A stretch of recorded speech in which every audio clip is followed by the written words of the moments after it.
questions and answers. Welcome to our May 5th live car shopping strategies. My name is Deshone. I'm known as Deshone the Auto Advisor. And over the next 60 to 90 minutes, I'm going to be sharing what we call the cars from home philosophy, the way you can shop, get bids, make your car buying simple, empower yourself, and guarantee that you did not leave any money on the table. We're going to talk about a lot of things you may not be familiar with. We're going to talk about things you have not heard before. We're going to tear back some mindsets that the car business has programmed in us for their profit. And we're going to tear down those mindsets because they're costing us thousands and they're making the greediest dealers in this country thousands of dollars. And we're going to get rid of that. So this show is sponsored by my new digital book. It's called Cars from Home, 7 Steps to Saving Time, Money, and Avoiding Dealerships. So I wrote that book to give you everything I know, everything I learned at Mercedes-Benz, at General Motors, running my own brokerage, and the hundreds of people, thousands now, that we've helped since 2021 to empower themselves in their car purchases. So part of my welcome offer to you is it's normally $97. You can get it for $24. That's my welcome offer for 30 minutes, anytime during the broadcast. As we go, you can get yours in my TikTok bio, in my Instagram bio, the YouTube comments, and the Facebook comments. It's a 75% off discount as part of my welcome offer for those of you who take action. And you'll have everything we teach here for the rest of your life. And you'll be able to move the same way you're going to hear me move and the way a lot of people I'm going to show you guys are moving. So no questions off limits. Feel free to start typing your questions. We are live on Instagram, TikTok. Hang on. I got Instagram up here. My man Dolan is moderating, so we're going to try to pull in every single one of your questions. Again, this is our May 5th live. We are live. It is Monday, so let's get to the questions. Okay, we got some coming in already on TikTok, Dolan. I see it is what it is. I'm just going to pull that one. I need to do one on shady mechanic shops. You should. If that's your area of expertise, the public needs to know from someone who's an insider what is going on in mechanic shops. I'm sure they get a lot of value. If you guys want, it is what it is to launch a channel teaching people how to avoid shady mechanic sites. Type ones in the chat so he can know that he should go ahead and do that, or she. I can't see if you're a man or woman. But let's get some questions going. Yosoy Tommy, I see you on TikTok. Interested in leasing, but I know I will go over the mileage. I drive a lot. Well, here's what you do. Give you an example. I'm leasing right now. I've never needed more than a 15,000 mile per year lease. So all of my leases have been 12,000 miles. I've never needed more than a 15,000 mile per year lease. Now, sometimes, that was because my family worked a little further from where we lived. We got a 15,000 mile per year lease, but most of the time I'm getting 12 because that's what I need. That's what I use. Now I'm paying $499 a month for this $55,000 Infinity truck. I got a 1% lease on it. I got my bids, the way we teach at Cars from Home. We're big on multiple offers. That's the only way you're going to save the big money and guarantee you got all the money is to get multiple bids. We teach you how to do that. You can do it by phone too. If you want to try to do it by phone, God bless you. We do it through email. We do it through emails and templates, and that's what we do. But I'm paying $499 a month for 12,000 miles. Now, let's just say I needed 15,000 miles. I would have bumped that lease up, and instead of $499, I'd be paying probably $30 more. So call it $530. Now, let's say I'm a high mileage driver at 20,000 miles. That instead of $530, I would probably be paying $620. And there I got my 20,000 miles per year. So the key is, and this is what you'll hear, people will blame the leases for not understanding that they choose the mileage. The mileage is not selected for you unless you go into a dealer and say, hey, work me up a lease. And then they're going to choose the mileage, probably give you 10,000 miles per year, and then try to close you on that. But that's not the way we shop. We're going to shop and we're going to adjust our miles based on what we need. So if I needed 20,000 miles per year, I would probably be paying $620 instead of $499. If I needed 25,000 miles per year, I would probably be paying $680. So I'm just paying, we get what we need and we enjoy our leases. because when we buy these cars and we drive ridiculous miles, we depreciate our cars, we destroy the value, and then we still have a loan on it in a lot of cases for a vehicle that we have destroyed the value in because we put 60,000 miles on it in 3 years. So our loan is moving very slow, but our vehicle's value is dropping through the ground very fast, which is typically how we end up with $15,000, $20,000, $25,000 in negative equity. I used to see it all the time in dealerships, especially when I was in when Uber took off. When Uber took off, year later, 2 years later, 3 years later, we had tons of people coming in with Hondas, coming in with various cars that had 200,000 miles on them, but they still had 3 and 4 year loans left. And, that's just a recipe for disaster. That's a recipe for disaster. So you should not be leasing, though, if you keep your cars 8 years. Some of you familiar with the 8-year rule, you understand. Everyone should not be leasing. I want to make that clear. Some people say, Deshone, you believe everyone should be leasing? No, I don't. If you are not keeping your cars 8 years, then you should be shopping for below market leases. Don't forget those 2 words, below market leases. Because if you're paying what everyone else is paying for their leases, it's not going to make sense. Some of these strategies are not going to make sense. You need to be getting below market leases. And the way we do that is to comparison shop, get multiple offers from dealers, have them compete for our business, and then we get these leases that no one else can get. Great question. So what if I go over 20,000 miles? What do you recommend doing? You choose your mileage wisely. In my book, I have a section called Choosing Your Mileage Wisely. The whole key with leasing is to scope out the mileage you're going to use, and that's what you shop for. If you know you're going to do 25,000 miles that year, you would do 25,000 miles on your lease. But you don't shop this way. We always shop with 12. A problem with leasing is once again, you go into the dealership, you say, work me up a lease. They're going to work you up what they want. They're going to say, hey, put 5,000 down. Who's had that happen? You go and you look for a lease and they tell you how much money you need to put down. Type me if you've had that happen. And again, welcome to everybody. This is our May 5th live. It's Monday, May 5th. Whether you're watching this today or you're watching this later today, because we will be rerunning this for those who couldn't make the show. Tell your friend they can catch it on our channels.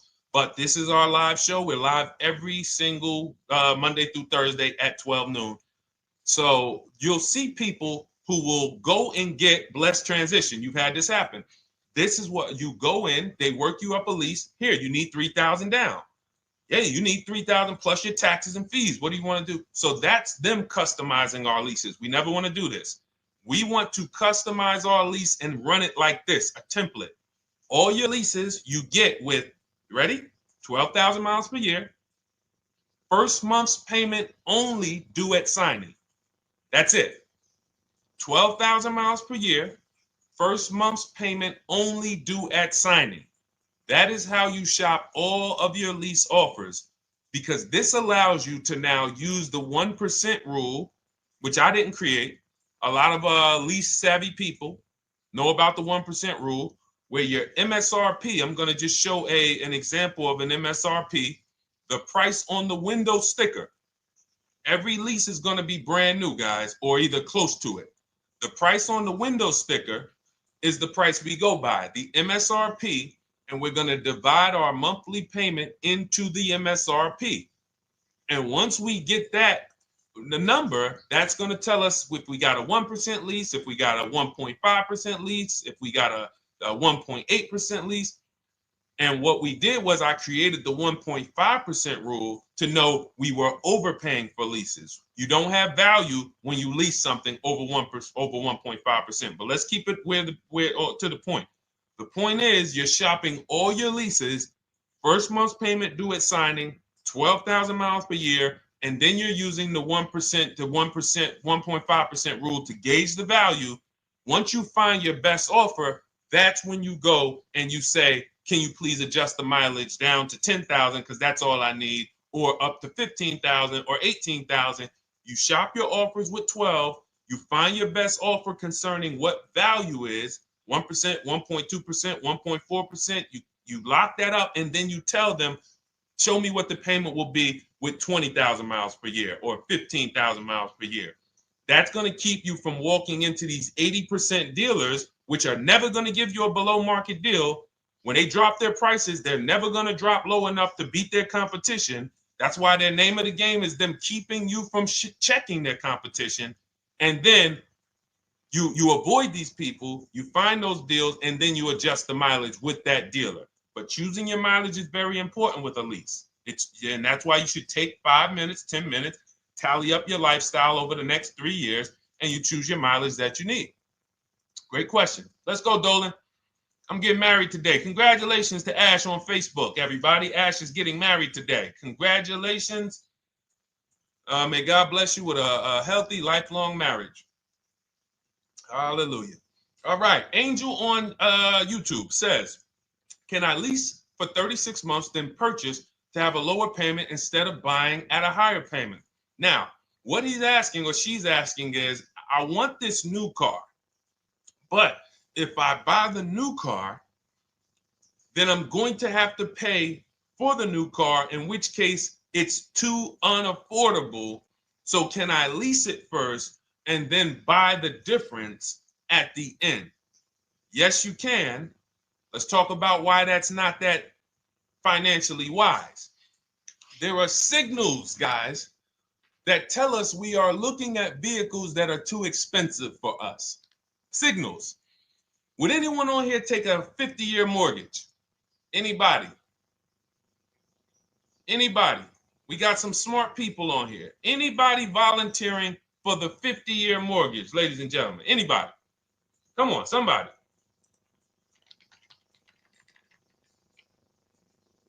No, why not? Why not? Why is everybody saying no to the 50-year mortgage? Because we know it's ingrained in us that a 50-year mortgage on a house means we can't afford that house, right? Same thing with cars. There's signals. And so when we cannot finance a brand new car and it's affordable, what should we be doing? We should be going to get a pre-owned car. That's what we should be doing. So some of you have the luxury where you could afford both a new version of the car you want, and you can afford a pre-owned version, of course. So you might say, Deshone, I could afford both. I want this car, but I could afford, which one should I get, new or pre-owned? Thank you to the new gifter, Jeffrey Jones. Welcome. The Black King. Thank you so much. Gifter badges. Appreciate everyone who supports this broadcast. Thank you so much. You helped me to keep this information going. So what you're saying is, I could afford both. Which one should I get? In that case, it's a matter of your values. Do you want a brand new car? You want to treat yourself? You only get it every 10 years. So it's like, hey, I only get a new car every 10 years. I'm going to treat myself to a brand new one. Curtis Thomas, thank you for sharing. Or you might say, you know what? I want to go to value play. Even though I could afford a new one, I want to knock 20, 30, 40% off the price, and I want to get me a pre-owned version. So that's the people who could afford both. Some of you, you're like Angel, who like, I want this car, but I can't afford it new. In which case you go pre-owned, because you don't want to you don't want to lease a car 3 years, even if you get a below market lease deal, great lease payment, turn around and buy the difference, because you're typically going to need a 5 or 6 year loan for the difference. Once you get that 5 or 6 year loan, you add that to your 3 years that you leased the car, and you got 8 to 9 years of payments on the exact same car. 8 to 9 years of payments on the same car. This does not make financial sense to pay that long on a car.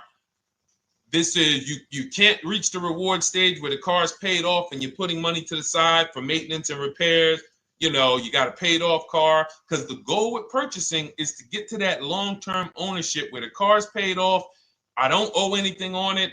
You know, I got a couple $100 I put to the side for maintenance and upkeep, but that's all. That car is paid off. I can keep that thing for 15 years. I can pass it down to my son, my daughter. We got an extra car in the family. That is the value of purchasing. So if you have a payment for 8 years on a car, you don't get to that stage.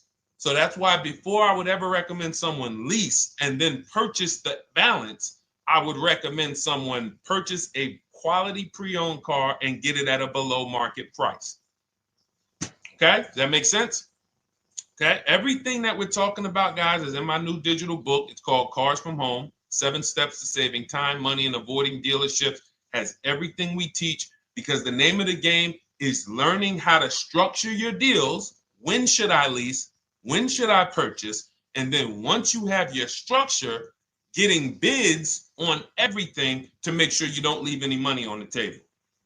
When you get bids on everything, you're never going to lose any money on your trade-in, because you didn't just get one offer on your trade-in, you got bids. You're never going to overpay for your interest rate, because you didn't get one offer on your loan, you got bids. You're never going to overpay for the new car or the used car you're buying, because you didn't get one offer on it, you got bids. And that empowers you to control the transaction. That is what we teach. That's in my new digital book, step by step. You can get your copy for 75% off, normally $97, but it's part of our welcome offer for 30 minutes. You got it in my TikTok bio, Instagram bio, YouTube comments, or the Facebook comments for $24. Okay, enjoy it, use it. All right, let's keep it going. I need to buy a car. I want to know how to buy the advertised new the new SUV vehicle for under $10,000 or even under $20,000. I don't really understand the question. Let me read it again. I need to buy a car, and I want to know how to buy the advertised new vehicle for under $10,000 or even under $20,000. Are you saying that's the discount you're looking for, or are you saying that is my budget? Please let me know. I don't quite understand. Go ahead to the next one, Dolan.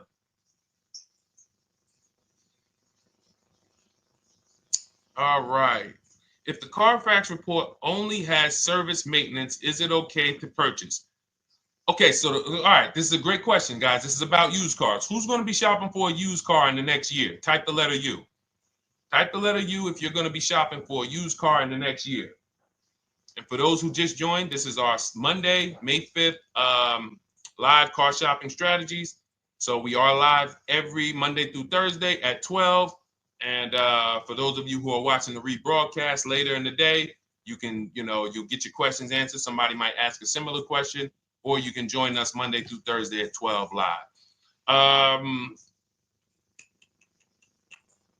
Yes, so we got a lot of people who are going to be shopping for a used car. We got Buffy on Instagram, Fran Bar. Who else? A lot of people not buying? Okay. Instagram, the only people buying used cars? Okay, well, let's talk to you guys. Listen, so here's when you're looking at a used car, what you're focused on is first the service record. First the title history. What is the title history? That means, is it a salvage car? Is it a frame damage car? Is it a now, well, let's start first. Where do we find these cars? Let's start there. We're not going to lots. We're not stumbling onto people's lots. That's what they want. We do not want to go through our neighborhoods looking for used cars. Anybody who does not have a used car on a website, they're trying to take advantage of you, because that is unadvertised, that they don't want to be where the competition is. That is not the way we're going to move. And for years, it was like that. You drive past a dealership on the weekend, you see hey, oh, look, they got this nice yellow car, a nice big red car outside, and you just pull right in. That's 2005 stuff. Now, every used car, we need to be able to compare it to the whole market, which means we need to see it on a website, on a marketplace. So we're opening up, this is called my multiple marketplace strategy. We are opening up, and some of you are going to need a pen if you're going to really, or unless you're going to watch the rebroadcast, because I'm running stuff past you that, you're trying to buy a $30,000, $50,000, $100,000 car. We're not talking about how you're going to get a couple things from Amazon and, set up a little home studio for $2,000 aside. We're talking about the second most expensive purchase most of you are going to make. So it's understand that you're going to need to focus in order to get the most out of what we're talking about. So we're going to go to the marketplaces. The marketplaces are Carvana. They sell their own inventory. CarMax, they sell their own used car inventory. Driveway, they sell their own used car inventory. We're going to go to now dealerships. AutoNation, they sell other people, they sell their own. They buy and they relist it on their website. But then you have Car Gurus, you have Carfax, you have Kelly's Blue Book, no, not Kelly's Blue Book. You have Auto Trader, Car Gurus. So we're going to all these marketplaces, we open them right up in one tab. So now what we're doing is we're putting in our criteria, and what we want to do, we want to go 100 miles out. Even if you're not willing to drive 100 miles out, you want to see what the whole market looks like within 100 miles.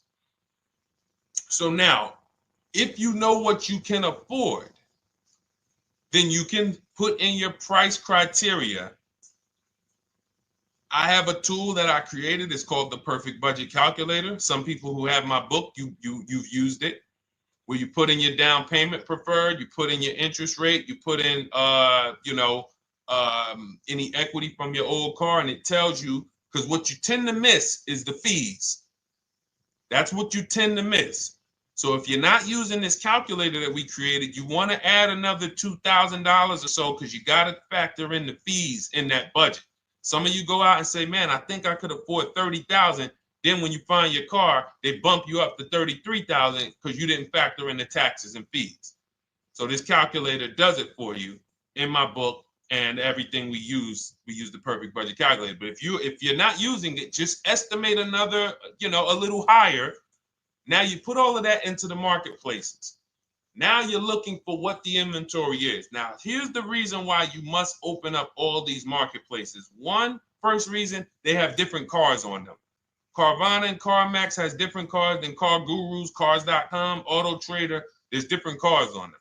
Another reason we need to open it up is because sometimes you'll see one car here on Car Gurus for $31,000, and then you'll see that on Auto Trader they marked it down $2,000. It's $29,000. And you're like, wait, why the heck is it lower? This is the same car. Well, it could be because this marketplace got the notification first to lower the price, and maybe this one takes a little longer to see that, oh, maybe that takes 24 hours before their updates take effect. So that's why you want to open up all these marketplaces. Now you're narrowing this down first based on your color choices, what options you want, your models, and now we're starting to narrow this thing down. So we're narrowing it down. Now we start to look at the history of these cars. This is the best way to start narrowing down your used car search. Let's now dive into the history. I need the Carfax. Now, some of these websites will give you a free Carfax. Some of them will try to make you buy a Carfax. Now, I'm going to give you one of the secret strategies that we've been using for years in my book, and I'll tell you it right now. It is how we get free Carfaxes, because when we get to most vehicles, you guys, for those of you who are just meeting me, I worked in Mercedes-Benz for 5 years and General Motors for 5 years, and I ran my own brokerage. I started it in 2016, and I ran that while I worked at the car dealership.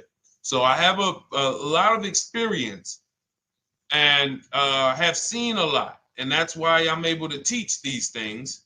I also love numbers. But one of the things that I know is almost every dealership has a contract with Carfax. So every dealership, we pay Carfax already. So what we're able to do is when we list our inventory on our websites, we're able to list the Carfax with it. We're able to provide that free of charge. But when we pay Auto Trader or Cars.com or Car Gurus, we are not able to actually push our Carfax to that marketplace. But if you come to our website and you find the vehicle on our website, most times you will find the Carfax for free. That is what we have been doing for years. So that now we have the Carfax, because the Carfax is the only way we can see those service records right now, because we've already narrowed it down based on, first thing we're doing is we're looking at title history, frame damage, salvage title, rebuilt title, total loss. That's the type of vehicle. The next thing we're doing to narrow it down, which is where many of you get in trouble, is you're looking at the service records.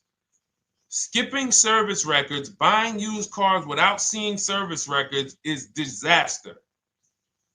The biggest indicator on if a vehicle was taken care of is what is on those service records. And if you can't see those service records, then I would not buy the car.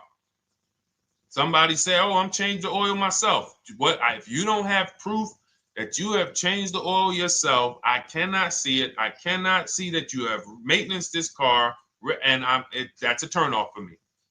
Because now when you drive that car a year later, 2 years later, things start happening. You have no one to blame but yourself.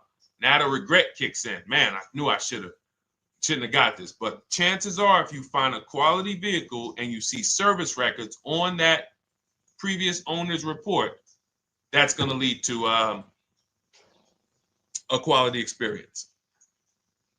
Okay, so that's pretty much how the initial part of our multiple marketplace strategy. As you can see, we have this to a science. Nothing that we're doing is by chance. Nothing we're doing is on a whim. That is it. But let's go to some more questions. And I think the biggest thing I want everyone to understand so far is that we don't wing anything in this process. There's nothing, everything that I'm teaching you is going to be out of our systems. Now, some of you have different learning styles. So let's address this. Again, welcome to our May 5th, Monday, May 5th live. We're live Monday through Thursdays at 12 noon. And we rebroadcast this for those who couldn't make it. You can share this with your family. Tell them, hey, visit Deshone the Auto Advisor's channel. He did a great show earlier. He answered some questions that everyone had. You can watch the broadcast all through the rest of the day. Now, but we're live every week, but we're live right now. So now the biggest, some of your learning style is different. What we teach is we have the ultimate do-it-yourself guide. This book is rated 5 stars. Thank you to everyone who's rated it on Goodreads. Just pull it up right here. For those of you who are actually on Instagram or YouTube, TikTok, you won't be able to see this right now. But the book is rated 5 stars. We appreciate you. And this is the ultimate do-it-yourself guide, whether you're new cars, used cars, leases, bad credit, how to make banks bid for your financing, high mileage driving. It's all in there, step by step. And it's a digital book, so you don't have to wait for it. As soon as you get and hopefully you get there before the 30 minutes, so you get your copy for the $24 instead of the $97. That's our welcome offer. But that's your do-it-yourself guide.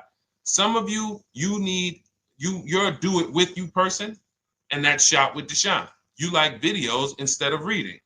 You want coaching. You want support. You want a community. We have 1,600 people in our Facebook group. That's our Shop with Deshone. We've had 2,200, almost 2,300 people come before you. When you see me share people like Zafrina and like Melissa and Sheree, Ken, all of these people who are, they're showing their car deals that they got. Look, took me about 30 days. He went through, past Friday, locked down 2 vehicles, 2 Yukon 2025. Said he dropped he said, look, sold the BMW. They dropped the price down to 70 grand. So they took off like 5,200 for him. These are all people who are in the Shop with Deshone. Their learning style is they preferred videos. They preferred, coaching with me. But again, it's the same information. So I want to be clear. It's just your learning style. So if you are like Deshone, give me the blueprint and I will run this thing. That you're going to be like the people who send, like Marie. Marie just wanted to let you know she got our book. Using the book, I saved over $13,000 off MSRP. Now, here's where the feelings get hurt. And this is not my intention. But some of you have these same vehicles that you're going to see me sharing that our people get. And when you see what they paid for them and what they're getting off of them, you're going to see, wow, I did not get that. I did not get that type of discount. So all of you who have this 2025 GLC coupe fully loaded, she said they took $13,000 off MSRP. She got her bids from home, got my payment to be hundreds lower per month, maintenance included, no money down. We are masters at no money down deals. You should not be putting money into these cars unless you intend to keep them for 10 years and you got a great price already. You got a huge discount already. You should not be putting money into these cars. I have never done more than $1,500 out of my pocket for any lease. And when my car that I bought, I put money down on that because I bought it to keep it. But everything else, we are shopping with no money down. So you're going to see that a lot. So again, depending on your learning style, you can head to my bios and to the comment sections, open the Cars from Home Toolkit, Shop with Deshone might be right for you. I don't care how you get the information as long as you are saving the money. I don't care. If you could do it with a $24 book, do it with the book. I would rather you say, man, this guy Deshone helped me. I bought his book. I got it on the sale because he did the welcome offer for $24. And man, I done got 4, 5, 6 cars using this thing. And all I paid was $24. Congratulations. I will celebrate that. I wish that for everyone, but that's not everyone's learning style. So, okay, Dolan, let's keep it going. I'm sure we got a lot more questions coming in. Molly from Facebook, great to see you. Needed to be here. Well, I'm glad. I just ordered a new vehicle last week, expected to arrive in 3 months. I need a breakdown of how to get out if the options they want, get out of the options they want to the MSRP. Well, first of all, what you want to do is you want to get bids now. You do not want to wait. Those of you, she's ordered a car. It's scheduled to be here in 3 months, and she has not locked in her pricing. Now, the reason when we order a car, we are always getting our bids first because the closer your car comes to arrival, the less leverage you have. They know once that car comes in there, she's been waiting for 3 months. She is not going to want to walk away from this car. She is not going to want to do this all over again. And they're going to probably take a shot and say, or if you look for a discount at that point, you probably are going to be like, no, I'm sorry, we can't give it to you. So what we're going to do is we have to now send that request out. Now, there's 2 ways for you guys to do this, whether you're leasing or purchasing new cars. 2 ways for you to do this. You can do it your way, which is calling around. Calling around, not going into dealers, calling around, ask for sales managers, try to get yourself at least 5 offers. Because the only way you're going to see how overpriced the offers are is to actually get multiple offers. So I'll give you an example. I'm showing you guys on the screen what a market report looks like. So we also have a division. We shop for people's new cars and their leases if they have good credit. So when you see, oh, I tried to pull it up. It's not loading. So what you're going to see, and some of you who've used our stuff, you can testify to this. There is a huge spread between the best price and the worst price. Huge spread. So in order for you to know you actually got the best price, you need to see 4 other offers that are higher. I'm going to say that again. Thank you to all the gifters on TikTok. Thank you, Jeffrey Jones. Appreciate it. You need to see other offers that are higher. So let's go back to my car. This dealer who won the bid for my Infinity truck saved me over $8,000. Now, he said to me when I was making the deal with him, he said he knew that I was not going to find a better offer because he had used a special coupon he had to apply towards the deal. He needed the deal that month, and that's why he won the bid. So he's able to take off $8,000. If I was purchasing, I would have got $8,000 off the price. But I leased it, so my lease payment was $499 a month with $1,270 down total. And $1,270, $499 of that was my first payment. So every other offer that I got, 560, 605, 640, 700, 750. That's how you know you did it right. If you don't have a bunch of the 80%, we call them. This is the 80%. Some of you've heard me say we don't negotiate with dealers with fake fees. It's a losing battle because even when they take off all the fees, they're still super high. I'm going back and forth by email. So if you're using what we teach, you're taking minutes out of your day. You're going back and forth with email. We close deals in 60 to 90 minutes. I'm not inviting anyone to car college. 60 to 90 minutes of emails back and forth. Next thing you know, we're closing a deal. But you're going to see, even after back and forth and telling the dealers through email, you can do it by phone. Hey, I'm shopping other dealers. Please make me your best offer. I have all the templates written. So when you're using our stuff, you don't even have to wonder what you're going to say. You just copy and paste our template. But even after that, you're going to see, wait, these people are still giving me super high prices, even though I told them I'm shopping, even though I told them I'm serious, I could buy the car right now, even though I gave them every single thing I need to give them to get an offer, they're still $150 a month higher than my best offer. That's going to prove to you that they are the 80%. They are not coming down. When they say this is our best deal to their customers walking inside, they're not lying. It is their best deal. It is not the best deal. It is their best deal. Their competition's best deal will blow their best deal away. And the only way you do that is by getting bids.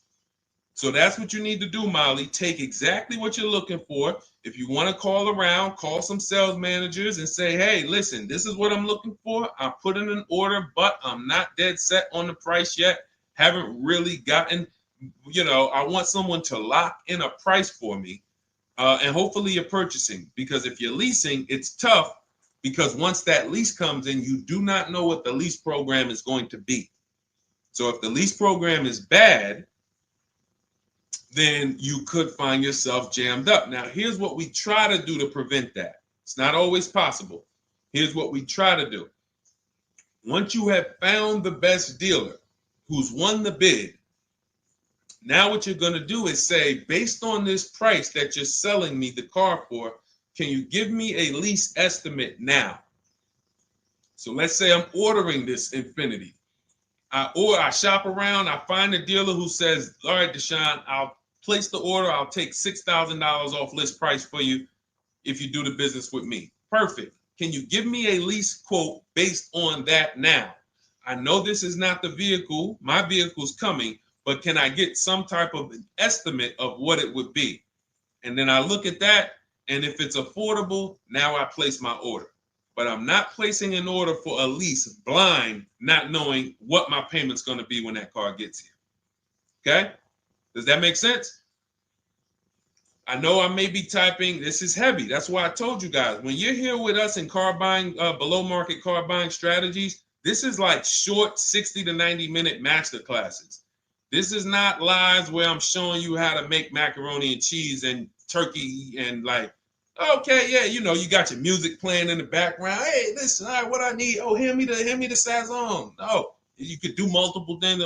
This is heavy finance talk for 60 to 90 minutes, and it will change your life. And I just saw my girl, Lisa. Lisa, good to see you. Lisa's been, she's been learning from us and rocking with cars from home.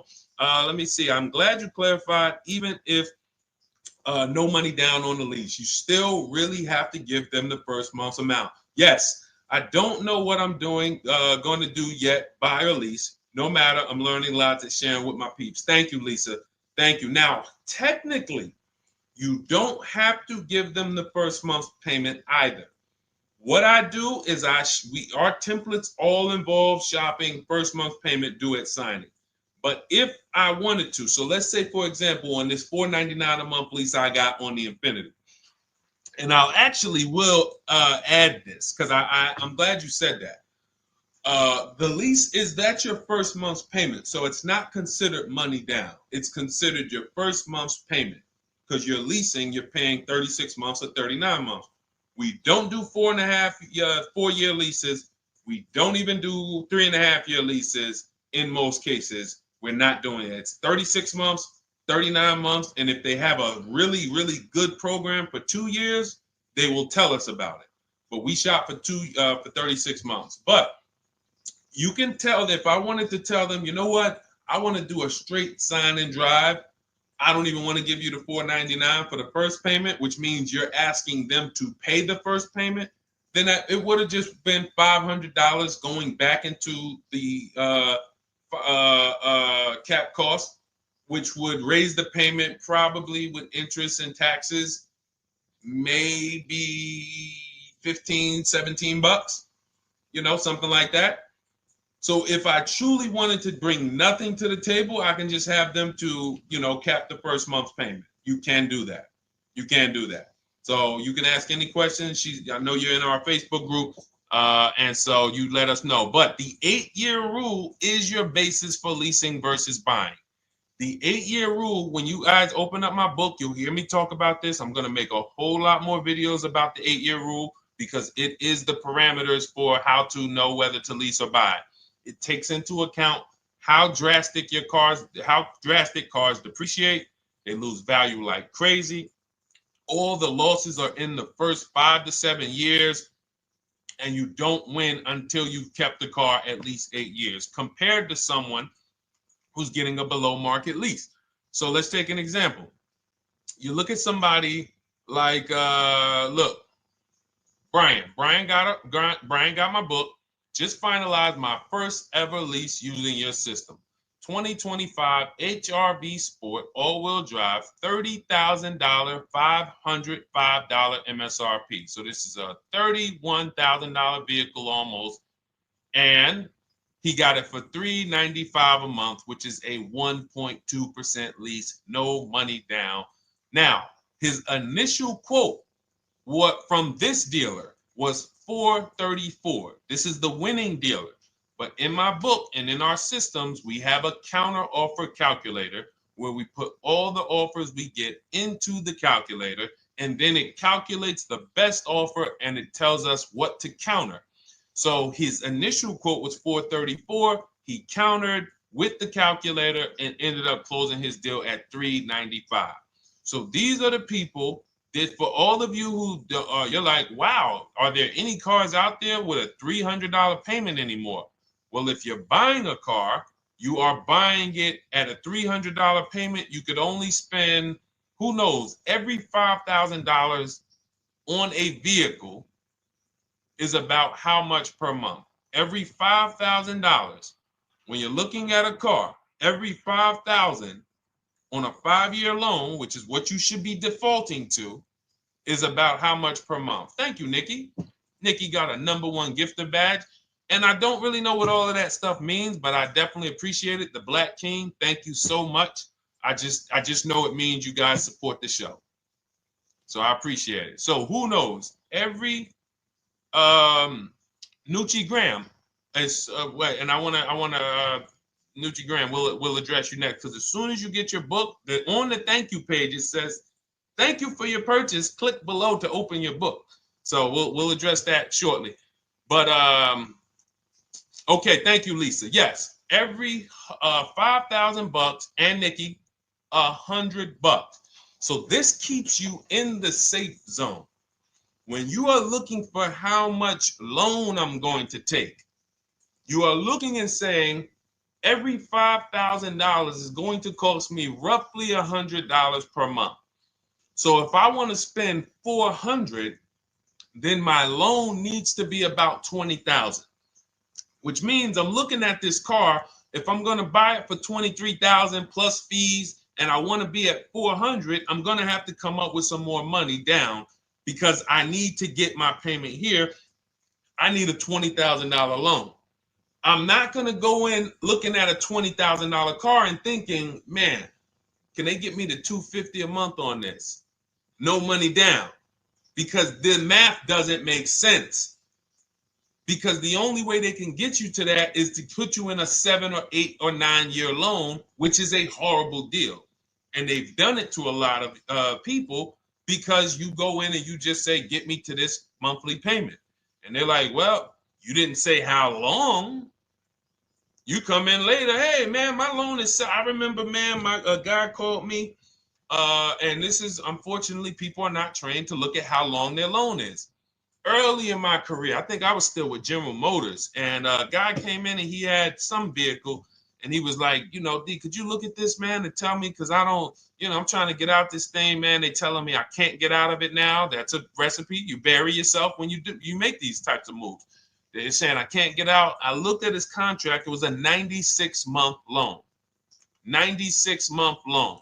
So he's in a 96-month loan at a high payment. He's going nowhere. And what it came from is him going in and saying, hey, get me to this payment. My payment's affordable, but how long is the payment? That determines what you're paying for the car. So when we say, yo, are there $300 payments out there? I'm showing you.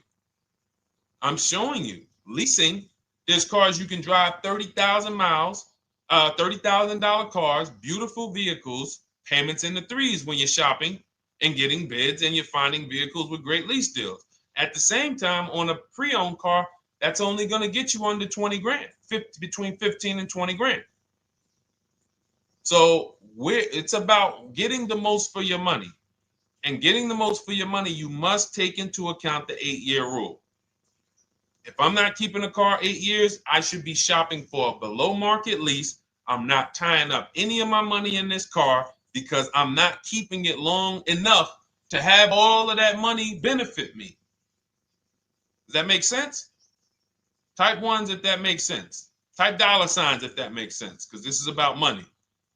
If I'm not keeping the car 8 years, then all the money I'm going to tie up in the car to pay for it, to pay off the loan, to do the maintenance, to change the tires, to change the brakes, to change the oil, to change the brake fluid, the transmission, all of the money I'm putting in that car, just normal maintenance. I didn't say anything broke.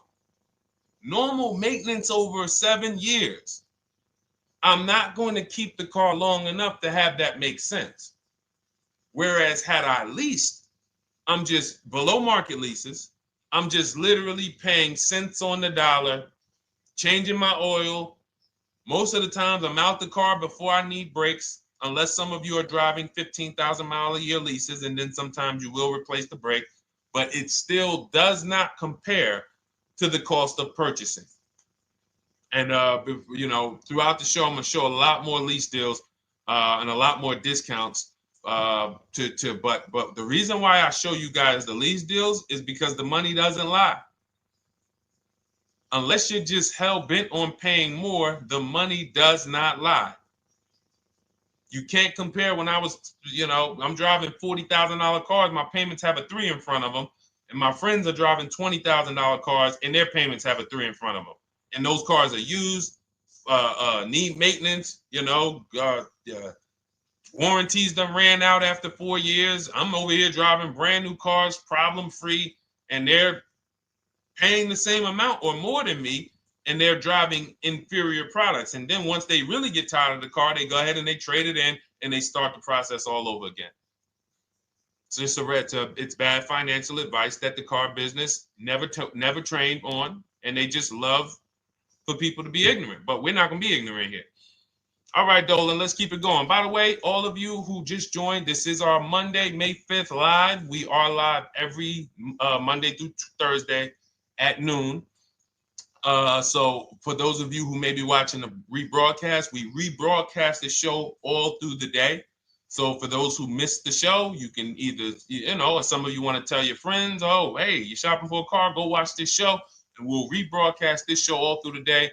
And we rebroadcast all the episodes through the weekend. So for those of you who didn't have time, you're, man, I want to catch up on all the shows, all the questions that were asked.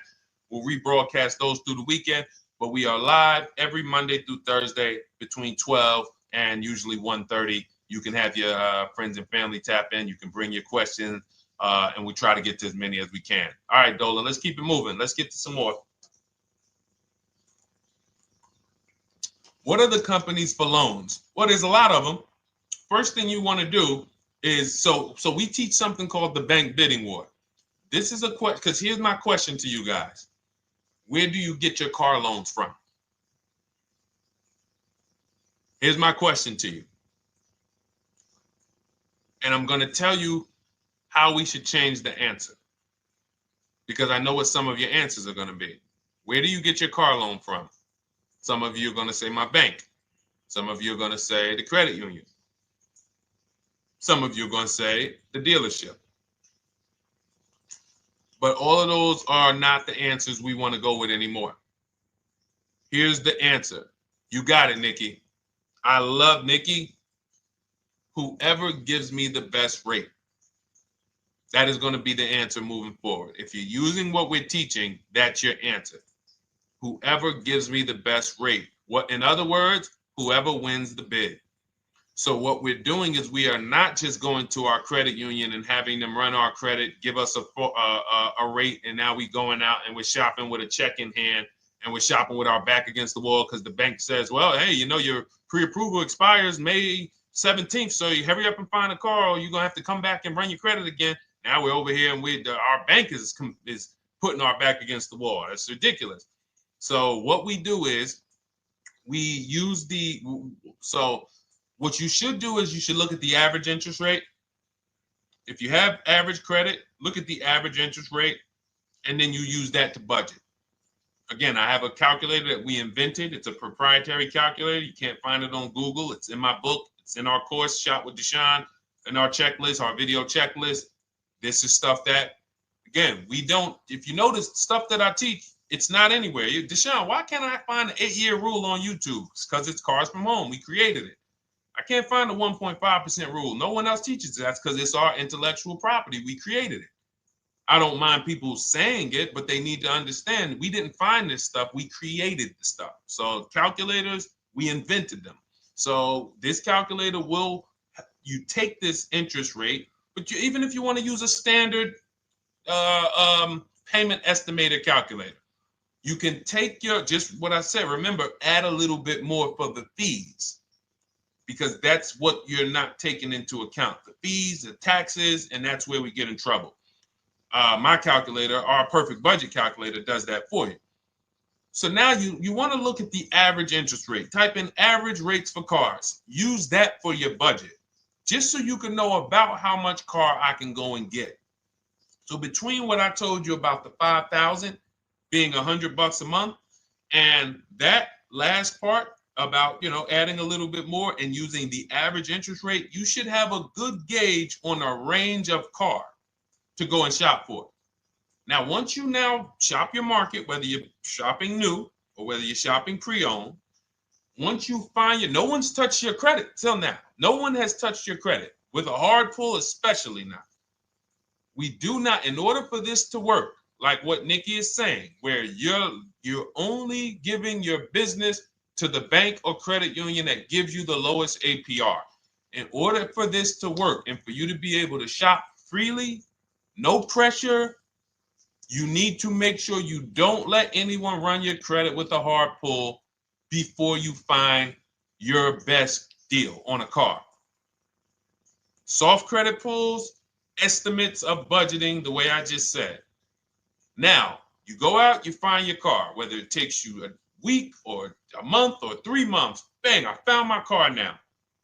You lock the car up, put it under contract, you leave your deposit. You never, ever. How soon when you get a car does the dealership want you to take it? I like asking questions like this because we can prove how predictable most of the car business is. How soon after you purchase a car does the dealership want you to take it? Thank you, Janae. Immediately. Now, the reason for that is, there's various reasons. There's various reasons. Right then and there, Molly, yes. But what I want you guys to focus on is what you lose by taking it right then and there. You lose the ability to shop the interest rates.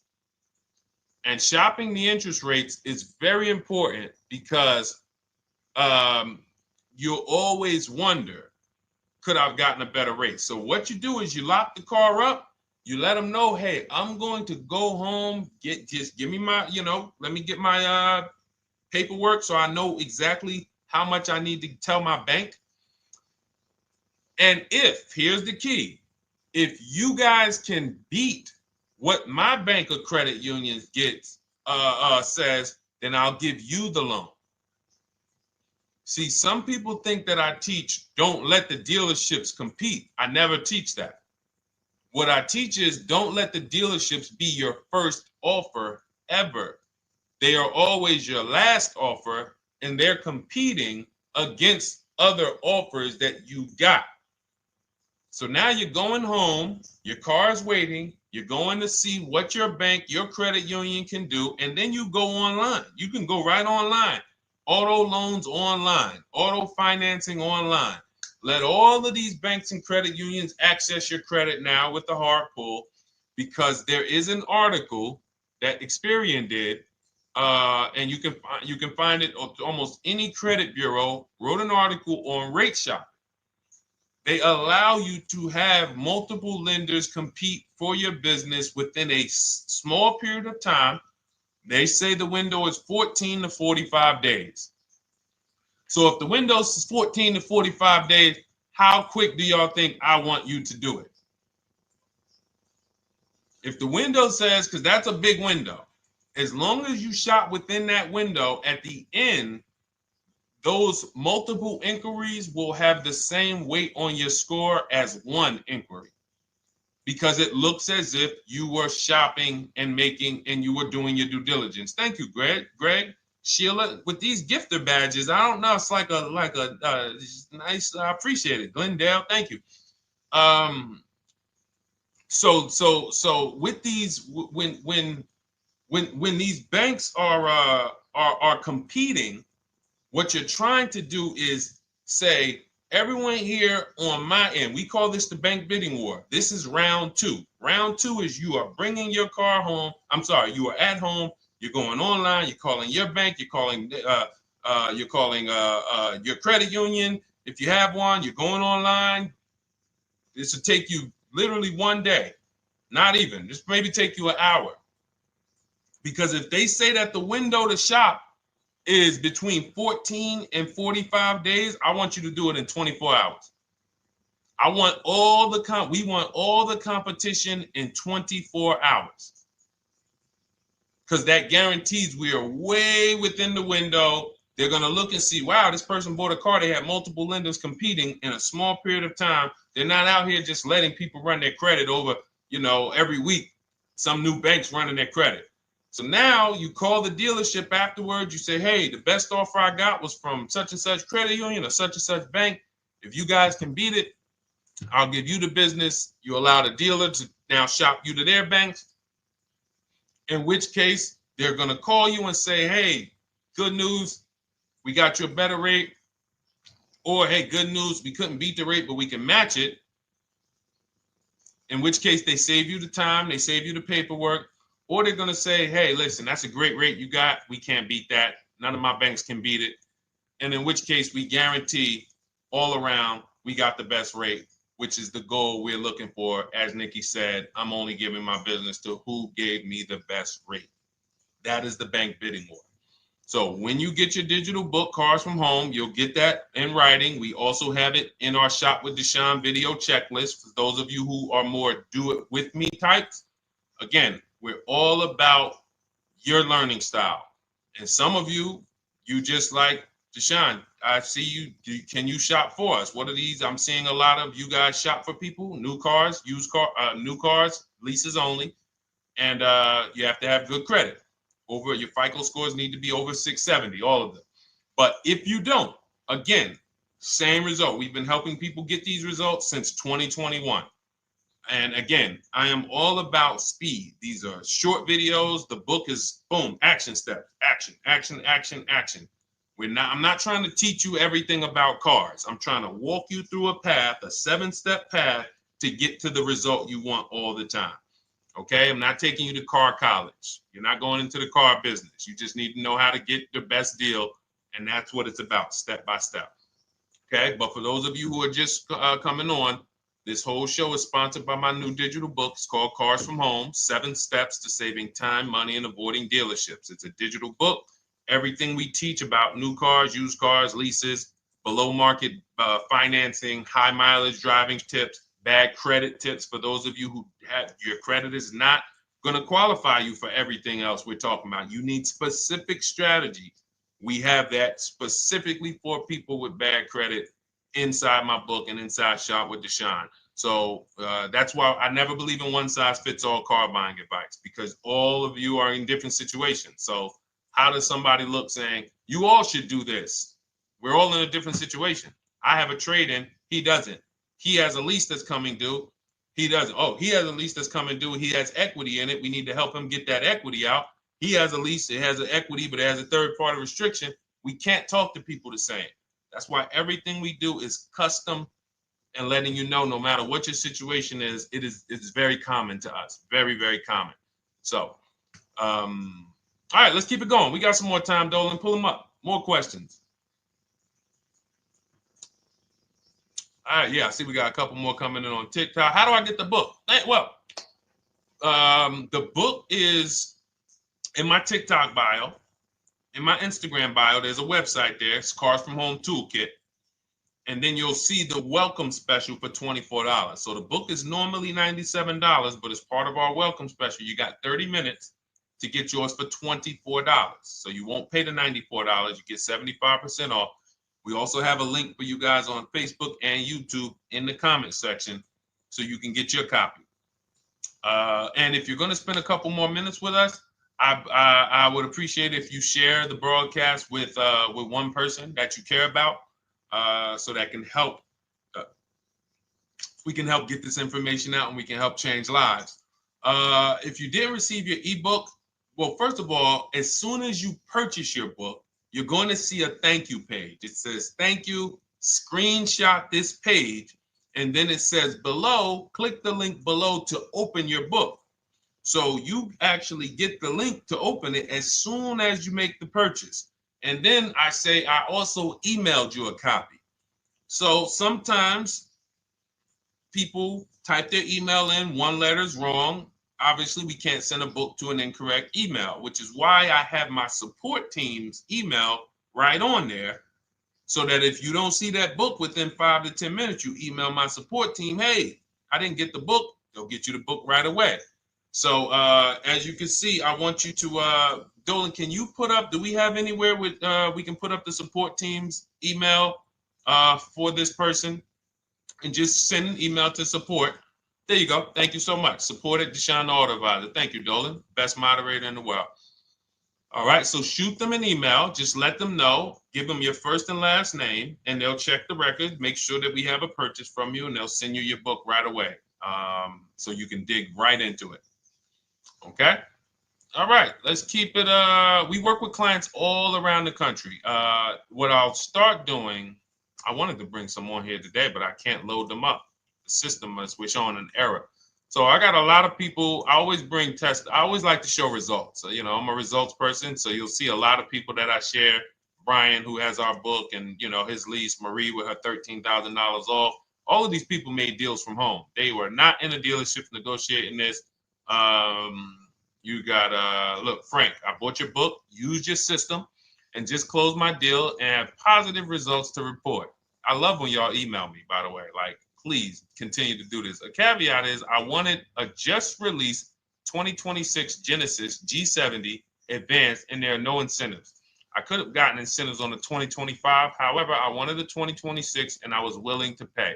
So even with high demand cars, even with cars that are rare, this is the situation. I reached out to 20 dealers and I received 9 offers for 36 months, 12,000 miles on a $58,000 MSRP. The initial offers range from $1049 to $901 with everything in between. I counter offered using the calculator that we have and closed the deal at $815 on a $58,000 MSRP. That's a 1.4% deal. Now, mind you, that on a vehicle on a 2026 with no incentives, which means every bit of that was the dealer taking off money for him. He probably had to get at least $5-6 grand off to have that deal come in the 8s, when other dealers were quoting him 9 up to 10 and, you know, mid $1,000 range. So, you know, but so I show the book testimonials. I show my Shop with Deshone testimonials. But I want to start bringing these market reports so you guys could actually see that's our team shopping all around the country. And that allows us to stay, we're able to just stay on top of the market, like from state to state. It proves like this stuff is not, oh, if you're in New Jersey, the deals are better. Hey, if you're in Florida, the deals are better. If it's California, we don't have deals out here. All of this stuff is not true. And thank God we have people using the Cars from Home systems, be it by book or be it by our video checklist, or be it us shopping for people all around the country where we can tell you beyond a shadow of a doubt. I can show you market reports from Texas, from Oklahoma, from South Dakota. We did a deal for a Mazda, a South Dakota deal, Nebraska, California, Florida, Georgia. We're shopping for people all around the country. And there's great deals everywhere in the country when you know how to make dealers bid. Because you're always going to find that 20% dealer who just wants to beat their competition. They're the best in the region. And you got to go out to find them. You got to have a system to find them. Because most of the dealers are not them. Most of the dealers are the 80%. That's just the way it works. It's a numbers game. And the 80% are very expensive. And when you walk into the 80%, they'll go down. You're like, oh man, all right, can you take off? Can you get me down? Like, yeah, man, you're like $150 a month higher than where I could be, my max. And they go back and forth. They're like, man, I could take off $50 a month. Ah, man, that's the best you could do. And then next thing you know, you get down to 100. Yeah, all right, we'll take off $100 a month. And you're like, all right, I guess I'll take that. You don't realize that a 20% dealer, not only were they nowhere near your max budget, they were $100 less than your max. You're talking to the 80%. The 80%, when they come down, they're still here. The 20% are here. So you're over here with an 80% dealer walking into these dealers. 8 out of 10 dealers over here are 80% dealers. So y'all talking them down like this, and y'all thinking we winning. Oh, I talked them down to this. Meanwhile, the 20% dealers are here. 20% dealers will launch a bid. We gotta cut. Oh man, if this thing wasn't broken, tomorrow's show, I'm gonna bring on a lot more market reports. We got dealers who come right out. We getting offers 700, 790, 820. Dealer come right out 650. Boom, blow everybody away. Like, oh, let's go. We got a winner. Looks like we got a winner here. That's it. And then it becomes fun. As you can see, this is fun for us. When you change the way you shop and you start to you're going to be the prize. You're going to be the prize. So anyway, let's keep it moving. For those of you who have gotten your book, I look forward to you using it, empowering yourself, having these same results. For those who didn't know about the book, it is a digital book. You can get your copy for 75% off for 30 minutes in my TikTok bio, my Instagram bio, the YouTube comments, and the Facebook comment. And for those of you who've been on and you still don't quite trust us, you want to get started with maybe some free advice, go grab our cheat sheets. We have our free cheat sheets in my Cars from Home toolkit, totally free. Test us, look at the cheat sheets, you look at the strategies, look at the emails I'm going to send, guiding. Like I don't play around. So if you want to just say, test out, let me hear some free advice, start with our cheat sheets. All right. Yes, I'd actually answered that when I read that comment, Dolan, on TikTok about do we work with clients in New Jersey and New York? Well, yes. When it comes to shopping done for you, if you open the Cars from Home toolkit and you're like, Deshone, I just want to relax at home. You guys go shop the market for me. If you have good credit, FICO scores over 670, and you have and you're shopping for a new car or a lease, you can book a call with us. We can see if we can help you. Book a 10-minute call. It's free. And we can see if we can help you. Is it best to lease a car if you're currently underwater? Ooh, if I was underwater right now, let's just say I have 15,000 negative equity. I made a bad deal during the pandemic. I'm upside down and I'm like, man, I got to get out of this car. But and first of all, I know I should be leasing because now we know the 8-year rule. The 8-year rule says if we're not buying our cars to keep them at least 8 years, we should be shopping for below market leases. We're going to pay a lot less money. Below market leases, not normal leases. Very important. So what I'm going to do is I'm going to actually right now look for an electric vehicle that I could lease because some electric vehicles right now, we're getting under 1%. We're getting 0.88% leases. We're getting 0.79% leases, because if you do your bidding, you're going to see. Now, again, if you want to call around for your multiple offers, you can do that. I'd rather you call around than to do what you've been doing. I'd rather you, with your new cars and your leases, call around before you walk. That's better than what you've been doing. But if you're like, Deshone, I don't want to talk. I don't want to wonder what I'm going to say. I just want to copy and paste. That's the Cars from Home way. Either way, you get your 5 offers, and you're going to see now, my best offer on this $40,000 electric car might be $320 a month. So I'm now driving a $40,000 car. If I didn't have my negative equity, then I would be driving it for $320. But now I got to bring this negative equity over. Now, the reason why you want to look at these electric cars for this is because if you try to bring a bunch of negative equity over, what ends up happening is you're now messing up the loan to value ratios, and the bank won't approve it. So you might go in and look at a $40,000 car, and now you bring this 15 grand of negative equity, and the bank is saying, we're not going to loan $55,000 on a $40,000 car. We're not doing that. So that's when they'll say, some of you may have heard this before, you have to put money down. They'll say, we can't get you approved unless you can put $3,000 down, $5,000 down. You have too much negative equity, and the bank is not going to approve it all. But when you get your bids on some of these electric cars, you're going to get $10,000, $15,000 off. And this is specifically what I would be looking for. I would be looking for the electric vehicle that when I get my bids, I'm saving 15 to 18 to 20 grand off. And if you guys don't think that's possible, you haven't been here for long. You know, this is Milligan. She bought her Mercedes EQE last year. She literally, MSRP of her car was $79,245. She got almost $30,000 off the vehicle. Almost $30,000 off the vehicle. $51,359 is her price. $79,000 vehicle. She got it after rebates, after discounts, after everything. $51,359. So you take a vehicle that you can get a huge amount of money off, then you bring your negative equity over. So now that payment goes from $320. Yes, it might go up to $575 or $600 even. But I know I'm in a nice car now. I'm in a brand new car, and after 3 years, I'm done with that negative equity. So that's what I would be doing. And if God forbid the car gets totaled while you're driving, you're out of the negative equity in a lease. So if I rolled that negative equity, 15 grand over to this car, now I'm driving it. Boom, all right, I got this electric car. I'm out of the negative equity. I got a good value. I'm in a $40,000 car. My payment is affordable.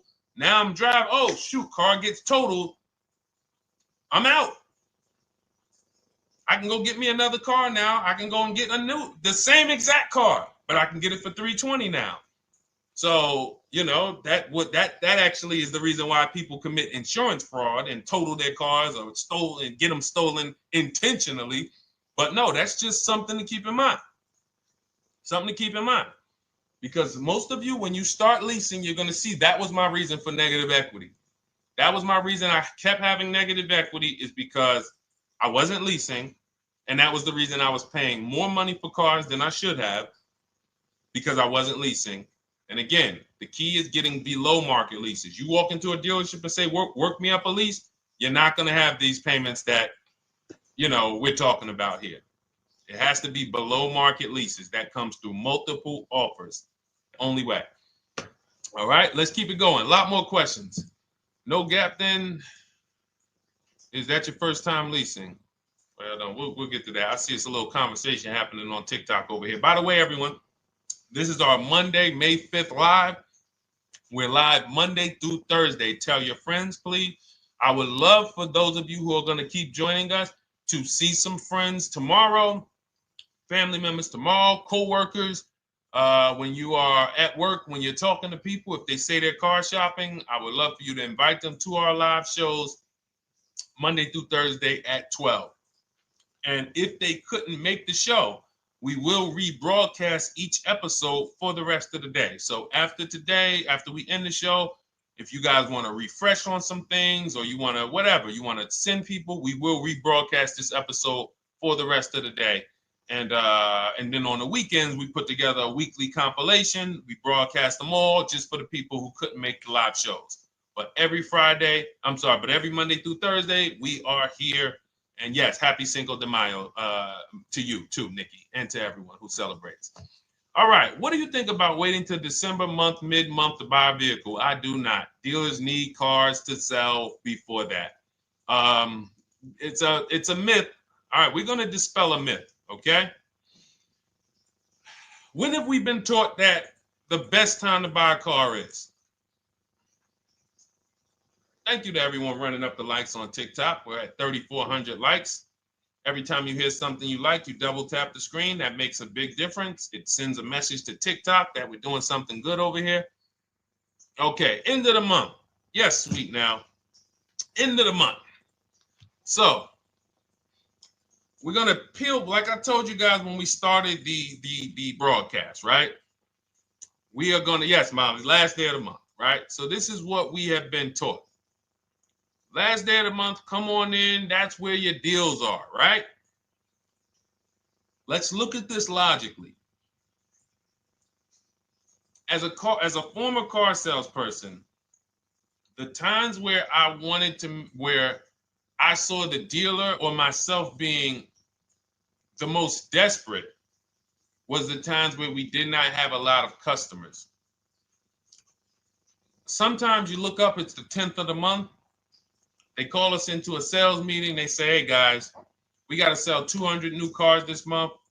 We are only at 40. We are way behind. We are tracking way behind. Call anyone you know who's a real customer. We are entertaining every reasonable offer. Now, you've been taught there's a group of people that we know are coming at the end of the month. There's a group of people that we know that last weekend they're going to rush. But there's no desperation there from us because we know they're coming. So we look and say, I'm much more desperate at various times throughout the month than I will be at the end of the month. Because think about it. Every time you go into the dealership at the end of the month, is it dead or busy?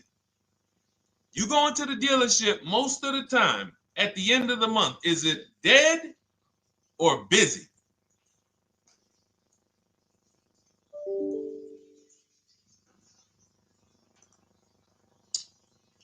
Thank you. It's a zoo. It's a zoo. Customers everywhere.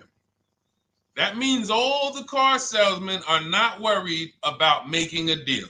In fact, they're looking at you and saying, hey, Molly, thank you. Listen, I know the payment's $780 a month. I know you said you wanted to be at $499, but we've been going back and forth. Can you work your way up, get closer to the 780?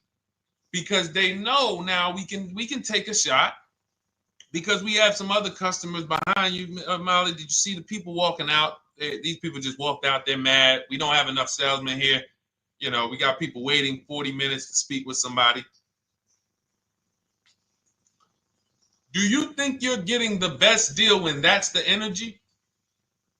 Yes or no? Let's just be honest here. See, you might forget some of the lessons that we teach if you don't have our books and if you're not in our video checklist and coaching. You might forget some of the lessons, but hopefully you won't forget the stories.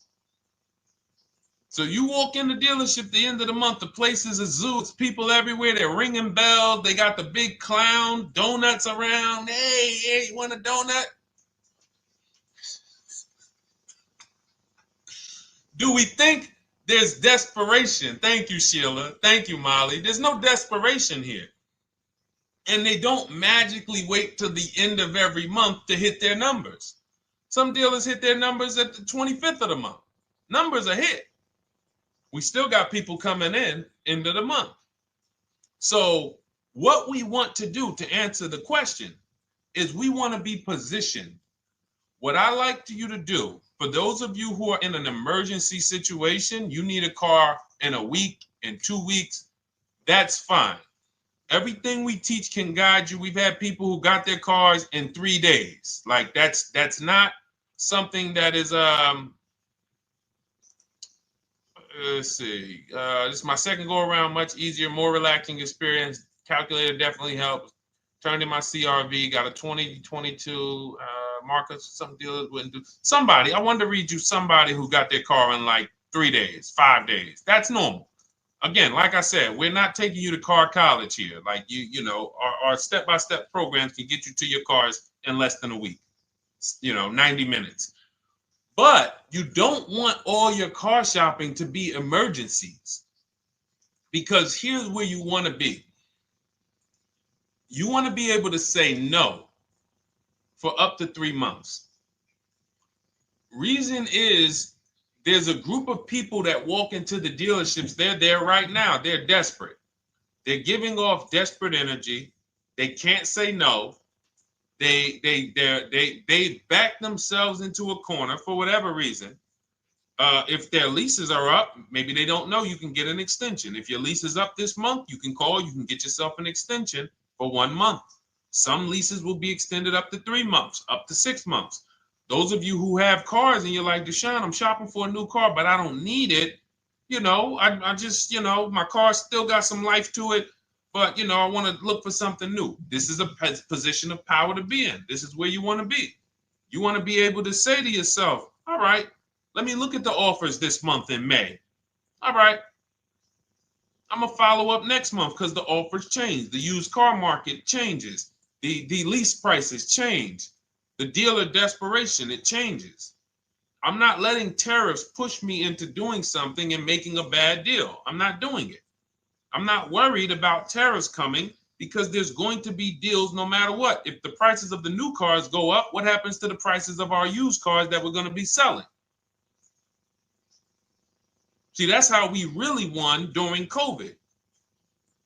Some people who've been with me since 2021, that's how we were winning. My man John Shaw, he was one of the first people. David Isaacs came in, got his BMW. Yes, the lease prices were slightly higher back then. We were still getting under 1.5. We were still getting 1.4. John got a 1.2 on a Jeep Wrangler, but we were selling our old cars for 8, 10, 12 grand more than they would be worth today. So even if the new car market goes up, we know how to maximize the prices of the cars we're getting rid of, and we're going to offset it. So we want to position ourselves to be able to say no. That is the strength.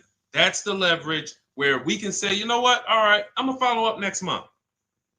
Now we're telling the dealers right up front, hey, call me. I'm good between now and June 18th. I'm good between now and July 20th. So now what those dealers say is, okay, this is a serious customer.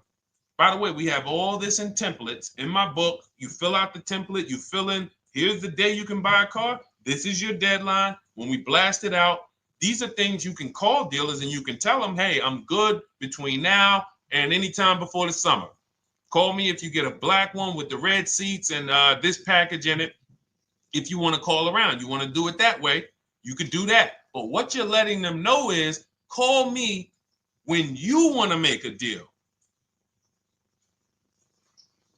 I can make a deal today. Let me see the numbers today. Great. All right.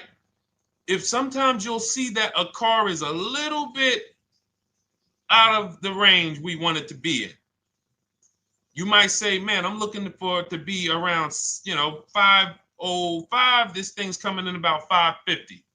Okay, maybe I'll check next month, see if the program gets better. You might say, all right, dealers are saying to some of you shopping for cars that maybe every dealer is not going to have it. When you reach out to the dealers, only 5, 6 dealers have it. But they say, hey, I got something coming in May. I got something coming end of May, June. Is that good for you? See, they're desperate customers. They can't say yes to that because they back themselves into a corner.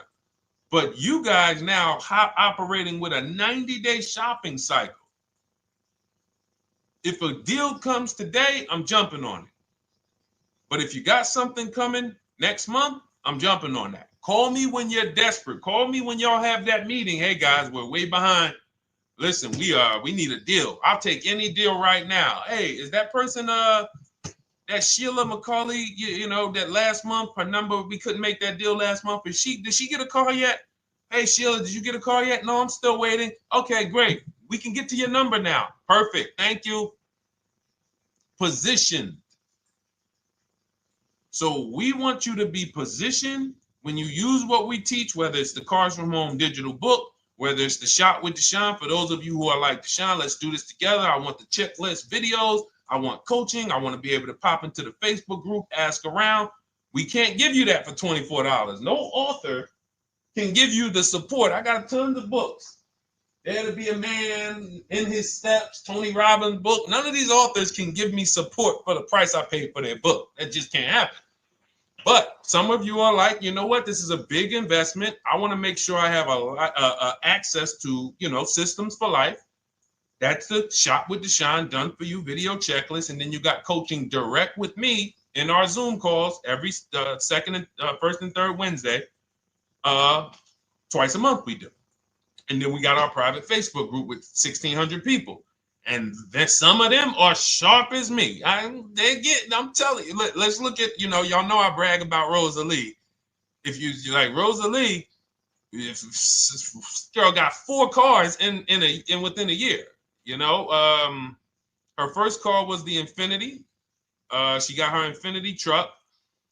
And I was sharing her a lot last year when she got her Infinity QX60, but she recently shared that she got 3 vehicles. And hold on, where is she at? I just had her up. So this is the people that's in the group. Like, look, 3 vehicles. Big shout out to Deshone the Auto Advisor for making these incredible deals happen. 3 new leases for my sons with only first month's payment down. She got a Nissan Rogue, almost $37,000 vehicle, $399 a month, no money down.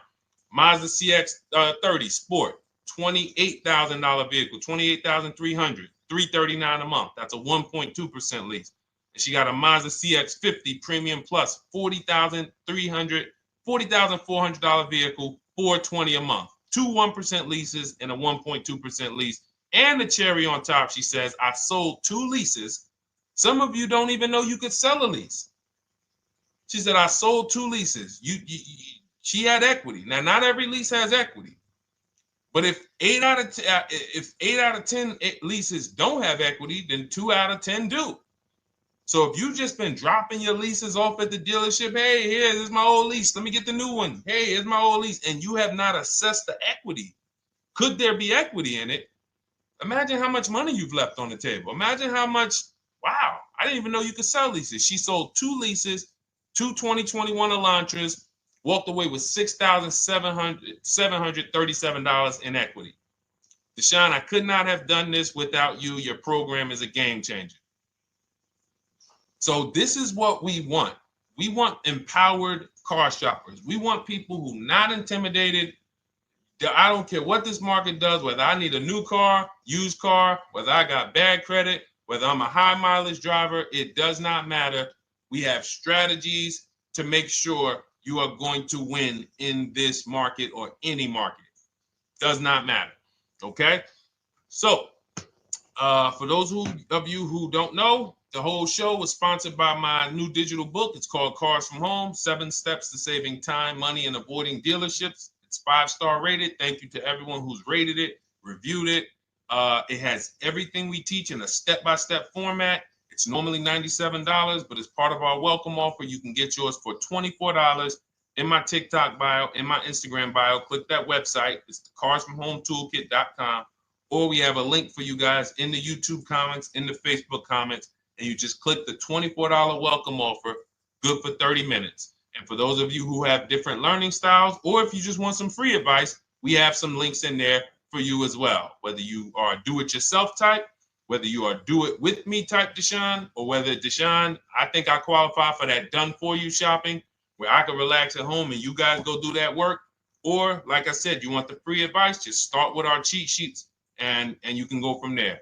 Whatever is right for you, you get it done. We just want to move you from anxiety, from, oh, I don't know what to say, from watching people online who call dealers and negotiate. Hey, take off $5,000 so I can have a viral video. And now you're talking to an 80% dealer. So the 80% dealer has the $5,000 to take off. So you look like, hey, yeah, see, I just got them to take off $5,000. We don't negotiate with dealers with fake fees. Like there's a saying, we don't negotiate with terrorists. Cars from home, we don't negotiate with dealers with fake fees. None of that stuff matters. Because what you want us to think is, look, see, I took off all of this money. Don't you want to buy the car now? But you took off the fake money. Had we been talking to a 20% dealer, what money are they taking off? The real money. The real money. So if we have two dealers, well, let's say 8, because y'all know I use the 80%. So the 80% are over here. The 20% are this small group over here that we got to find. Now, the 80% are starting so high that when they take off all the money, it's fake money. We marked up our cars. We got platinum kits on them. We got the Hertz service plans on them, and the Simonized kit and the low, all of that stuff. Okay, so yeah, we done took off 5,000 for you, but 4,000 of it was fake. Meanwhile, this 20%, they don't have the fake. So when they take off 4,000, it's real 4,000. And we over here talking to these people. Hey, take off all that fake money. See, guys, you can do this too. So listen, we bidding is the way to go. You cannot negotiate your way to a below market deal, but you can get bids and it will make your life easier. You'll start to enjoy your car shopping. You'll start to feel like you're empowered. You're the prize. Someone won your business. They won your loan. They won the opportunity to buy your car. You are the prize. So that's what it's about. So we are here Monday through Thursday, 12 noon. Make sure you meet us live or tell your friends and family who are shopping, hey, hop on this show. We're live on TikTok, Instagram, Facebook, and YouTube. But we will broadcast the show for the rest of the day. So those who want to catch up on some things that you may have missed, or if you just jumped on and you're like, whoa, man, I missed a lot. We'll rebroadcast this show for the rest of the day. But tomorrow we'll be back, which will be Tuesday, May 6th, 12 noon. Meet us here live. Thank you so much. Welcome to the new followers. Thank you to everyone who gave me gifts. Thank you to everyone who bought a book. Thank you for those of you who are in Shop with Deshone.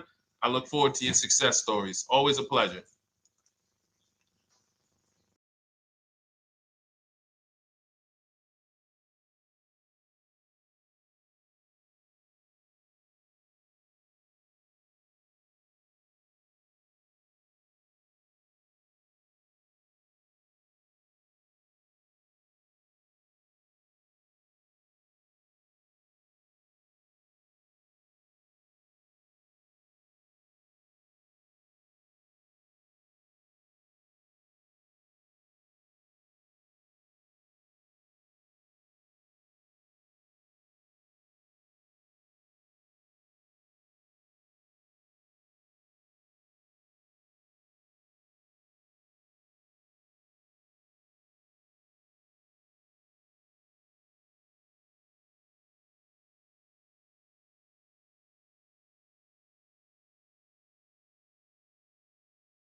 And welcome to our Tuesday, May 6th live. We do these live streams at 12 noon, Monday through Thursday.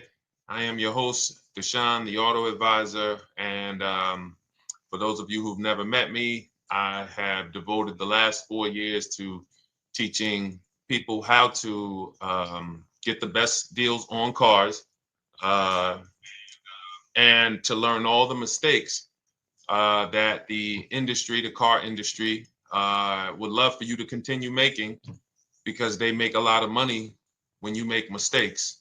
And so what we do here is we really just do questions and answers. I will teach on various topics that I feel are widely misunderstood, like the subject of leasing. And some of you who are new here, if you've never been here before, could you type a 1 in the chat if this is your first time on a stream? We do these streams about 60 to 90 minutes.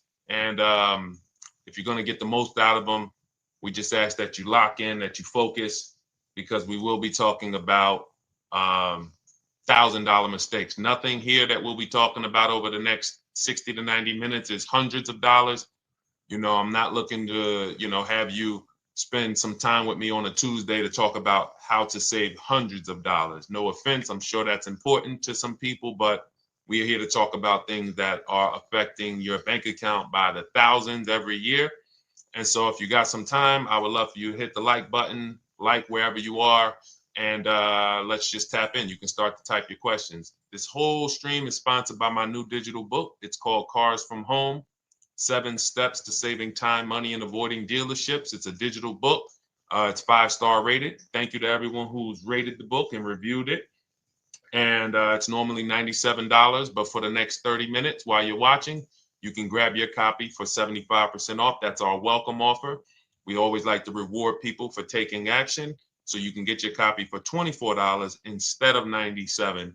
And you can just head to my TikTok bio. You won't leave the show, my Instagram bio, the Facebook comments, or the YouTube comments, and use that link to get your welcome offer, and you'll have everything we teach. So as we go through this for the next 60 to 90 minutes, if you're like, whoa, Deshone, this is a lot.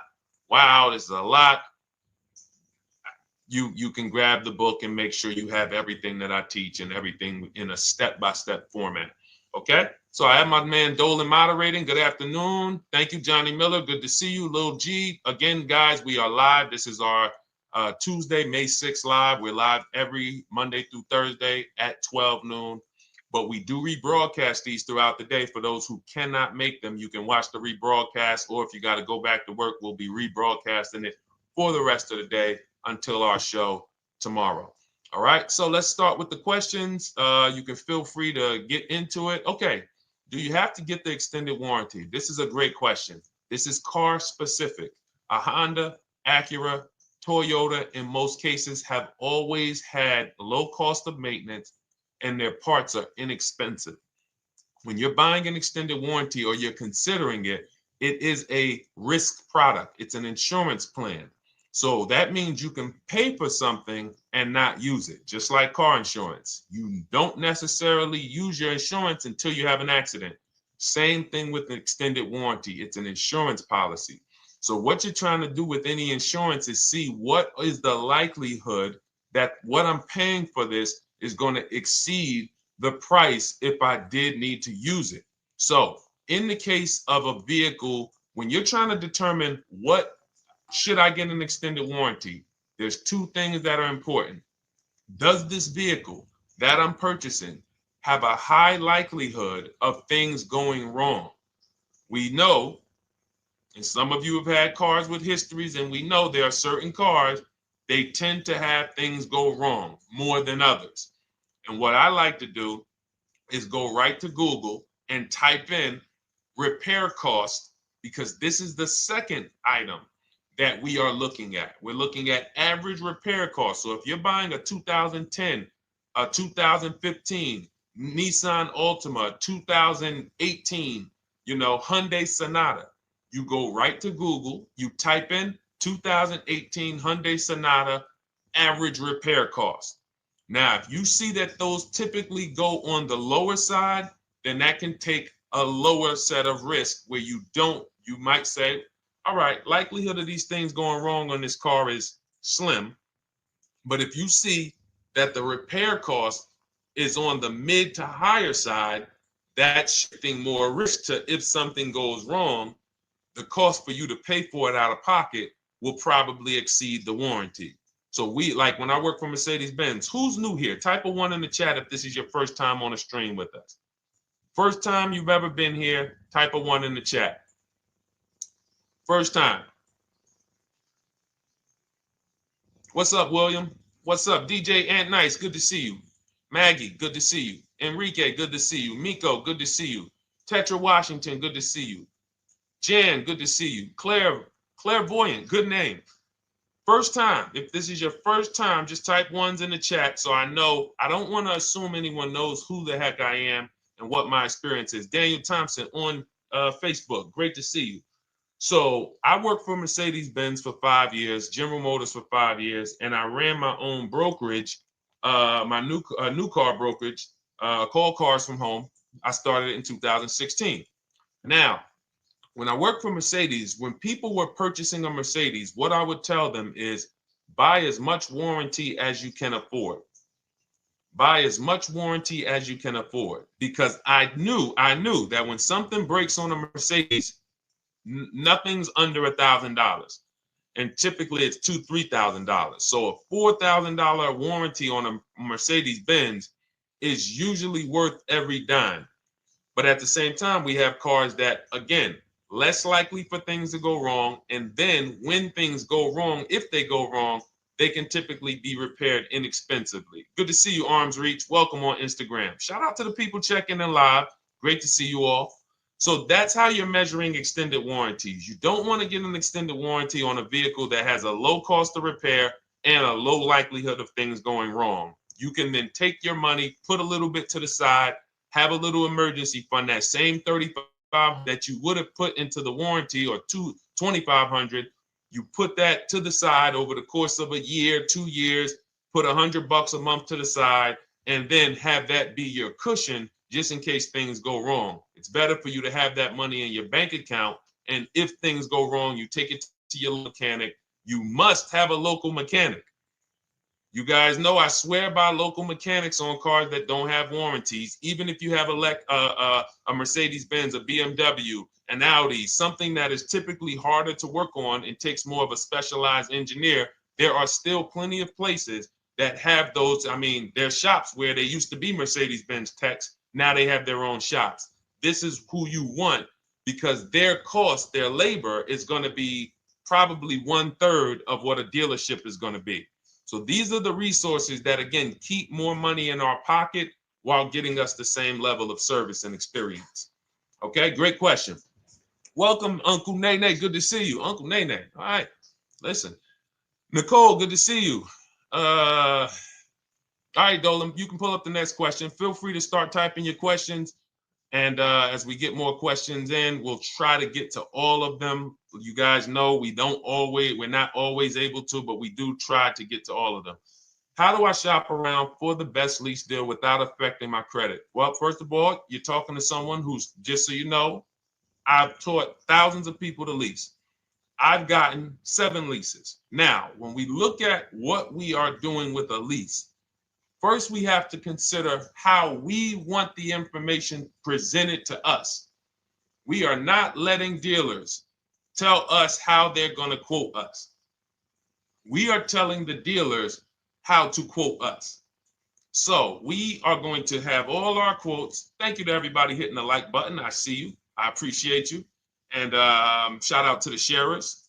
As I see people who share, I always like to give the shout outs to the people who share this broadcast with their friends and their family. And thank you to everyone who's giving gifts on TikTok and Instagram. Appreciate you all. So what we are doing when we're telling a dealership, you give us a quote with first month's payment only out of pocket, 12,000 miles per year, and put all the taxes and fees into the payment, assume tier 1. So we are presenting it now in my book and in my Shop with Deshone programs, my video checklist. I have all the templates. If you're going to do this yourself, you just need to remember how you're presenting this. You can call around to dealerships, because there's 2 ways to do this. Shopping from home. Cars from Home is about showing you guys, and I'm going to be showing you guys a ton of payments. And listen, I don't want you to feel bad, because some of you are going to see that you've left a lot of money on the table. Part of what I have to do here, and I've been doing it for 3-4 years now, is I have to tell you the bad news. For 3 years, I did a masterclass called Everything You're Doing Wrong Buying, Selling, and Leasing Cars. We put probably over 15,000 people through that masterclass. But those were people who were willing to hear the bad news They knew, Deshone, I got to hear the bad news to get to the good news. So as I show the difference in the prices that we get and the people who listen to me get, more than, forget about me, the people who are like you, the people who are on a live, saw a video, and then took action and learned what we, and use our processes, the results they get compared to what you're getting. You're going to see, wow, they're saving $3, $5, $7, $10,000 more than me every single car. And so the Cars from Home system is about bidding. It's about turning your car purchase into a bid. You're no longer begging. You're no longer going into a dealership and begging one dealer to sell you a car, and then you go to another dealer and beg them, sell me this car, please take my money, please take my money.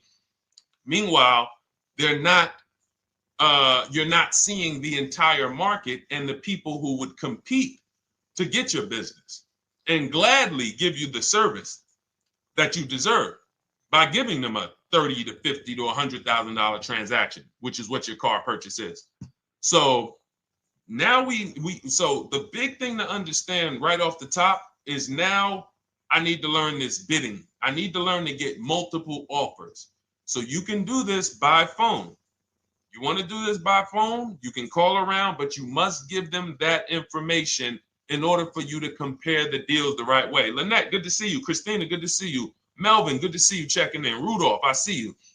Once you actually give them that information, 12,000 miles per year, first month's payment only, due at signing, taxes and fees in the payment, assume tier one. I want the tier one offer. Even if you think not qualify. Now, if you got a credit score above 670, all your FICO scores, most of you will qualify for most tier one leases. So you want to see, what does this look like as I get my offers?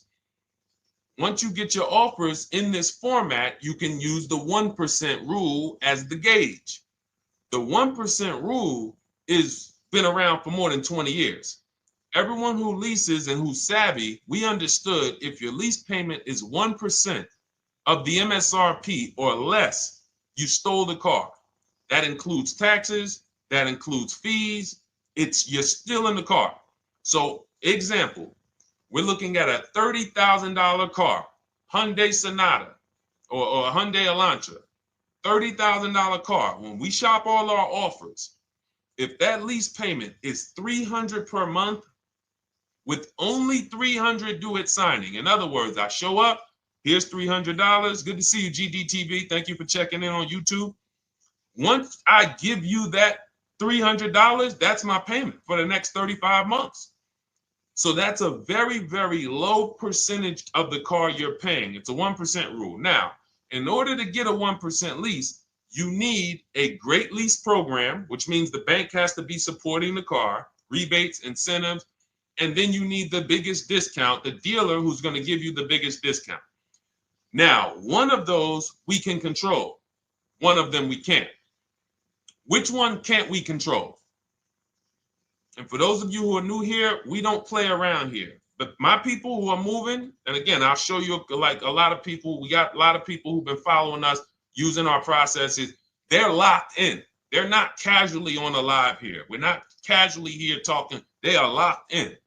Like, boom, okay, I hear you. They're answering, they're typing, they're not, vacuuming in the kitchen and trying to hear. You can't do. We're talking about your second most expensive purchase of your life. It's going to be, you got to lock in. You got to challenge yourself to block out the distractions while we're on this stream, because this is your money. And if you don't take your money seriously, the car salesman will take your money seriously. Oh, I like that. Praise the Lord. God is good. You don't take your money seriously, the car salesman will take your money seriously. Man. So, all right, now somebody remind me the question I asked. I got so happy about that little catchphrase that I forgot who we were. So I know we were discussing. Okay, we're talking about the 1% rule. So now one of the things we can't control is the bank. We don't know what the lease payment, what the lease program is on a car.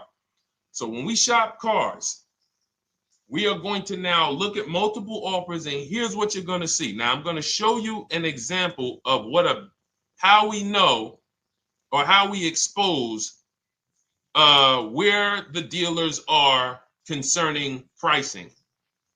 Now, you can't see this on TikTok, but on YouTube, Instagram, Facebook, you guys can see this. I'm going to tell you guys about it. YouTube just doesn't let us do the same type of stream.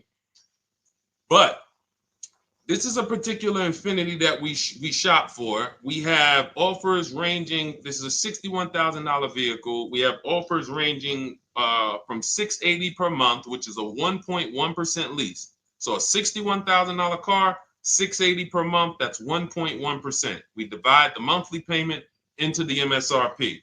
Now, we can see here that there are some offers already from dealers that are almost $900, $889 per month. $889 per month, $873 per month. So now when we look and we say, whoa, how can we have two, like we have all these dealers have the exact same car, yet one of them is $200 per month higher than another dealer. Exactly. We call them the 80%. The 80%, even after back and forth, even after, hey, we'll take off some money. All right, we'll drop the payment $50 a month. Their offer is still so high. It's a horrible deal. Now, why would they offer this? And this is consistent. So I don't want y'all thinking, well, the dealers that I walk into, they're different, Deshone. They take off more money. It does not matter what you think. If you don't have the market reports, if you don't know how to get multiple offers so that you can see, we do this all around the country. We have students all around the country in Cars from Home. We have people we shop for. We have over 13,000 books sold now. Like, we have lots of data to prove this. 80% of dealers are going to be overpriced. This is another particular deal on a Toyota, a market report. And you guys can see that the out-the-door prices here, list price, $32,000. Out-the-door price with taxes and fees, $38,000. That means that dealer is charging all types of fees on top of their price. The $39,000 MSRP. Look at line number 3. $39,000. Out-the-door price is $41,000. We can see $39,000 out-the-door includes taxes, includes all the fees. So we can see that these out-the-door prices in the left, in the right column, are way higher than the MSRP, $35,798. Out the door price is $39,700. But look at the green. Look at the green. This is what we call, we found the dealer at this time who wanted to win the bid. They wanted to win the bid. They needed the car sold. This is a rotation. We don't say to them, wow, they won the bid one time, so they must win the bid all the time. No dealer can win the bid all the time, or they'll be out of business. But in this particular case, at this particular time, for this particular client, this dealer said, we're going to sell this car for that's $35,500, and out the door with taxes and all the fees, $34,994. That is a over $4,000 discount off this vehicle. When all the other dealers are, not only are they not giving you a discount, they're charging over list. And they might come and say, all right, we'll take off $500. We'll take off $1,000. We'll take off $1,500. They might start so high with you guys that you think, wow, they started up here and I talked them down. They took off $3,000 from me, but they already were $3,000 in fake fees, protection plans, and all of this padding, dealer adjustments, which is fake fees.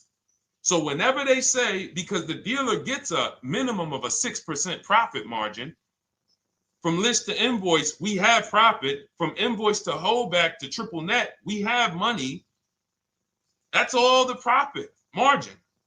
On top of that, when we add a dealer adjustment, what we're saying is we're going to sell this car to someone who does not have the skills to find our competition. And they're going to come in, and if we got to take off $2,000 to make them think they won, this is what we're going to do. But what we do here, what people like Brian is going to do, look, just finalize my first ever lease using your system, 2025 Honda HRV, $30,000 vehicle, $395 a month payment. no money down. His initial quote was $434. He ended up using our calculator, which we have in our book and in our program. If we put all our offers into that calculator, it tells us what to counter. He gets that offer for $395. That's his deal. We look at somebody like Wendell. Look, thank you. It's the least I can say for your book, Cars from Home. We're still in the middle of the process. Just sold our car today, like 10 minutes ago, for 30% above value. Why? Because he got bids. Look, using the insights from your book. I've read the book multiple times and told many people about it because it's that good. It's so intuitive and insightful. We'll be moving to the next step soon, and I'll write again. So now you heard him say we're moving to the next step soon. Step 2 in my book is the equity assessment. That's when we get bids for the car we have. We get bids. You're going to go to, listen, you should never be trading your cars in. Let me ask you all a question. Do we get the most money for you name me one thing that we get the most money for that thing trading it. Name me one thing. If I had this iPhone, do I get more money trading that iPhone in for another phone, or do I get more money listing it online and selling it to whoever will pay the most? Trading or selling? Let's go. Who's locked in? Tax advantages are very small. I understand you, Ronald, but the tax advantages, we have people that are selling their cars to cash buyers for $3 to $5 grand more than what they can get on trade. A tax value, a tax advantage for the difference is not, it's minimal. Exactly. Thank you, King Carter. You listed. So the money is in the bids and the competition. So going back to this person who asked the question, how do I get the best deal on a lease? It's going to be through multiple offers. That's my 2 favorite words. I would wear them on a shirt if I didn't wear unlearn, relearn. Because more than multiple offers, I need you to unlearn. Because the people who come with bad information from years, Deshone, this is not how my uncle taught me to buy cars. Deshone, this is not how I ever heard about getting cars. I was always taught just go in and just don't tell them about your trade and then ask to see the invoice and all of this stuff. That's what I was taught. Yeah, but you're not going to get the prices we're getting until you unlearn all of that bad information. Bidding is how we buy everything. When we go into the supermarket to get spaghetti sauce, all of those companies are bidding. They're bidding. Hey, listen, we'll sell you this for $3.99. Hey, we'll sell you this for $5.29. But we got a better product. We got quality. Look at us. Look, it's all bids. Everyone who wants to sell us something is competing, except car dealers. Y'all notice that? So the mindset that y'all got to have if y'all want to really win and save all of this money and get these huge discounts is I'm going to start purchasing and leasing cars like I buy other things. It's going to be a competition. And I promise you, your whole life is going to change. Your entire car buying experience will change forever. You will be sitting here just like my man Ken, graduated, $585 a month payment, no money down on his Nissan Murano Platinum, $50,000 vehicle. He's paying $585, no money down. $50,000 vehicle. How much would a $50,000 vehicle cost us on a loan if he purchased it? How much would a $50,000? Some of you know every $5,000 is how much per month. Let me see who's locked in. Who's locked in? Every $5,000 is how much per month on a loan. I see you, Daniel Thompson. Check in. Good to see you, Dang. Thank you for breaking it down with complete truth. Keeping eyes wide open to know what to exactly expect. There you go, Dang. Welcome. Glad to have you here. We do not play around when it comes to this. All I want you doing is winning with cars, in love with your deals every time you get a car. All right, nobody knows the $5,000. How much is every $5,000 on a car payment? Come on, y'all. These are principles we've been teaching. Thank you, Daniel. $100. Thank you. $100. So we always want to default to a 5-year loan. I'm going to tell you why. when you default to a 5-year loan, you're in a safe position. Now, defaulting to a 5-year loan means when I look at a $20,000 car, I'm thinking $400 per month. 5-year loan, every $5,000 is $100 per month. If worst case scenario, I'm trying to get a little bit more car, then I'll go to a 6-year loan, but that's the max. I'm not going past a 6-year loan on a car. That's like going to a 40-year mortgage on a house. They're available. It's not a good idea. So when we look at these, you say to yourself, wow, a $50,000 car, that should cost him, if he did no, remember, this is a no money down deal. We're just looking at how much money we're putting in these cars. That car would cost him about $1,000 a month if he purchased it, 5-year loan, no money down. Which is why when people purchase their cars, what do they typically do? Come up with a ton of money, 10 grand, 15 grand, 20 grand, because they're going to pay into that car to try to lower that payment, because that payment. But some of us who don't have the down payment, we're financing most or all of the car. But here's the thing. I don't want you to feel bad if you're one of those people who's like, Deshone, I really don't be having those down payments of 10 grand, 15 grand, but I want to drive something quality. Exactly, I hear you. Here's the bad part about the people who are putting 15 grand down on their cars, but they're breaking the 8-year rule. This is what we call in Cars from Home and everything I teach, the most important question is how many years are you going to keep this next car? If it's not 8, then we don't purchase those cars, because here's what happens with people who go into their bank account, slap $15,000 down in a car, and don't keep the cars 8 years. And if anybody's willing to be honest, they will confirm this right here on the stream. When they go to replace that car in 3 years or 4 years, they literally have a little bit of equity. Maybe they're just breaking even. They're not getting that 15 grand back. It's gone. It's gone. Anyone who puts 10 grand down on a car and then comes back in 3 years, 4 years, all right, I had the car 4 years, 5, listen, I'm going to switch this thing up. They still have a payment. They are barely breaking even.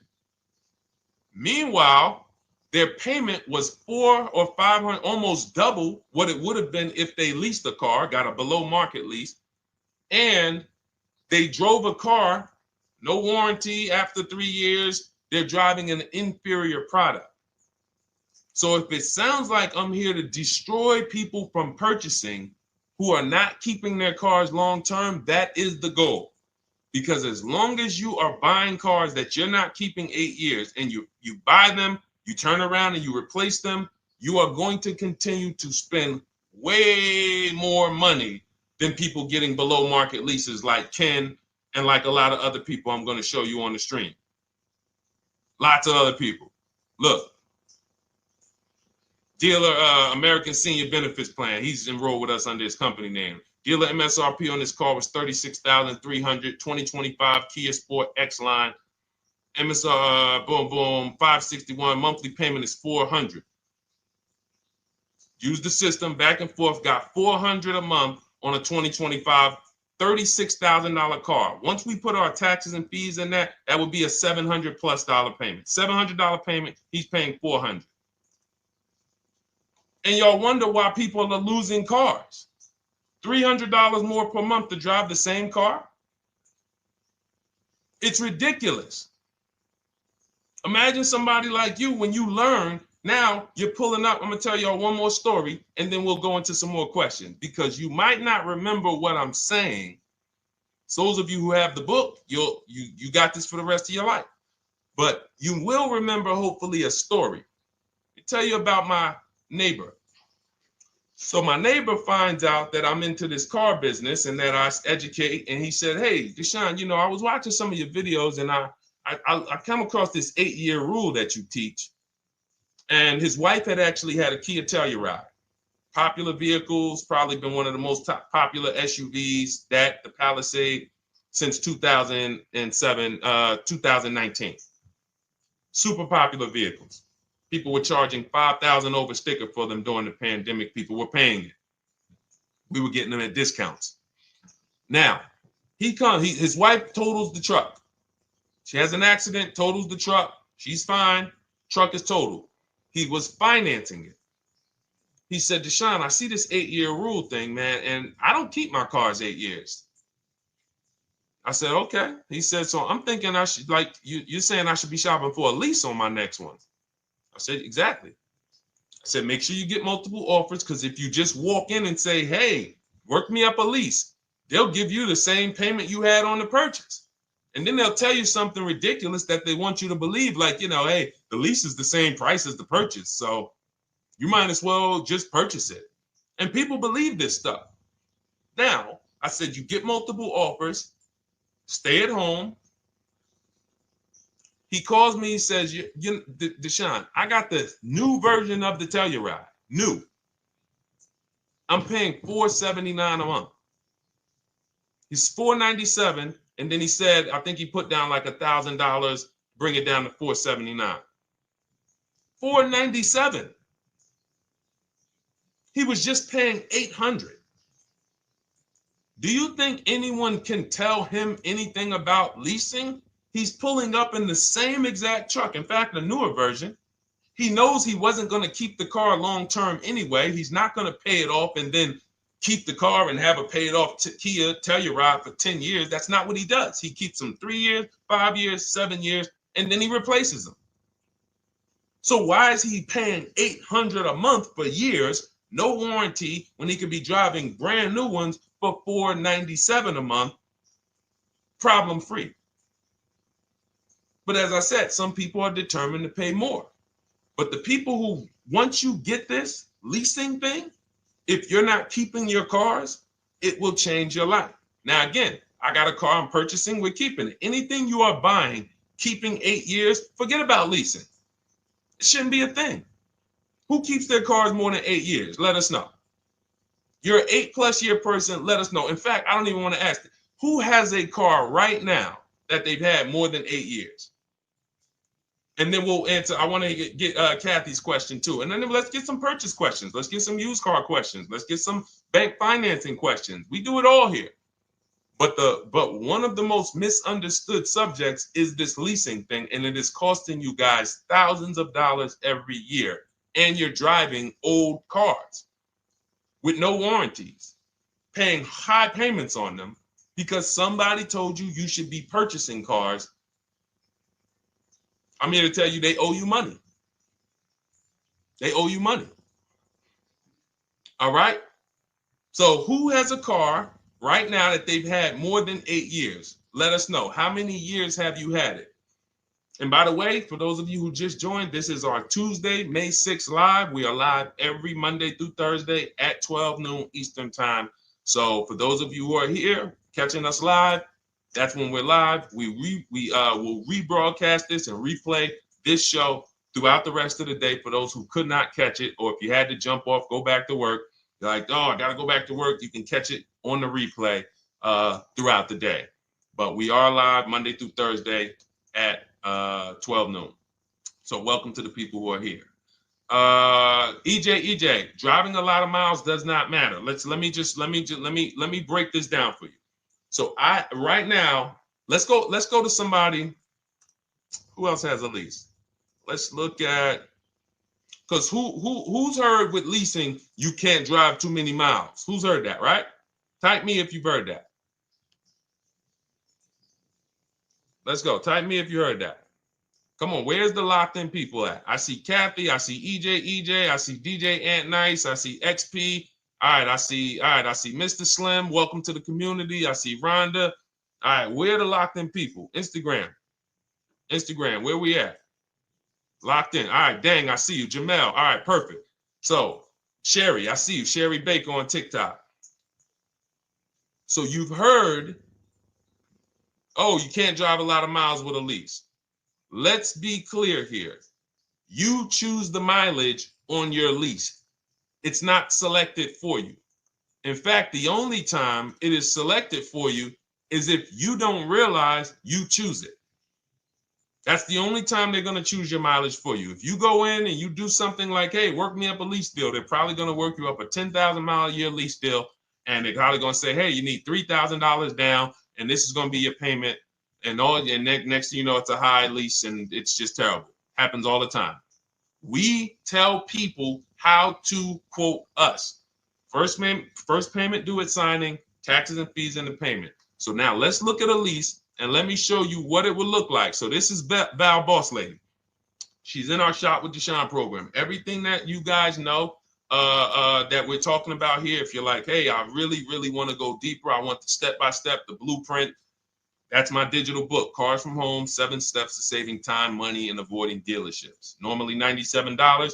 You get a welcome offer. It's 30 minutes because I want to see you win, and you get 75% off for 30 minutes. If you go to my TikTok bio, Instagram bio, YouTube comments, Facebook comments, click those links, and then click that one that says $24 welcome offer. 30 minutes only, reward for taking action. You have everything we teach, the low market leases, the low market purchases, used cars, bank bidding war, making banks and credit unions bid, all of that, $24. You can, somebody emailed me yesterday, said, I'm $15,000 up with what I've learned from you already.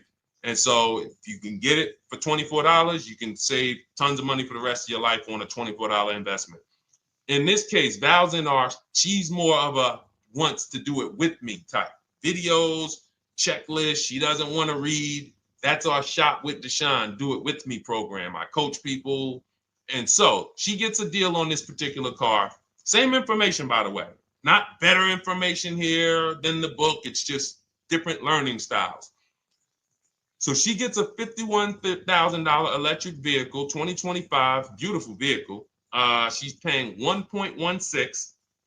So her payment on this car, on this $51,000 car, let's continue to make sure we understand the price of these cars. $51,000 car, her payment is $591. No money down. Now, some of you might say, wow, if I got $591, I probably put like $3,000 down, bring it down to $499. You could do that. That's how we can do. We can do that because she already got an incredible deal. Then we're just determining how we want to structure our payment. And thank you for everybody sending me gifts. I appreciate you. Thank you for all the badges. I don't take it for granted. And thank you for everyone who's hit the like button. Those of you who are double tapping the screen. Every time you hit something on TikTok, you like it, you double tap the screen, you keep running those likes up. We appreciate you.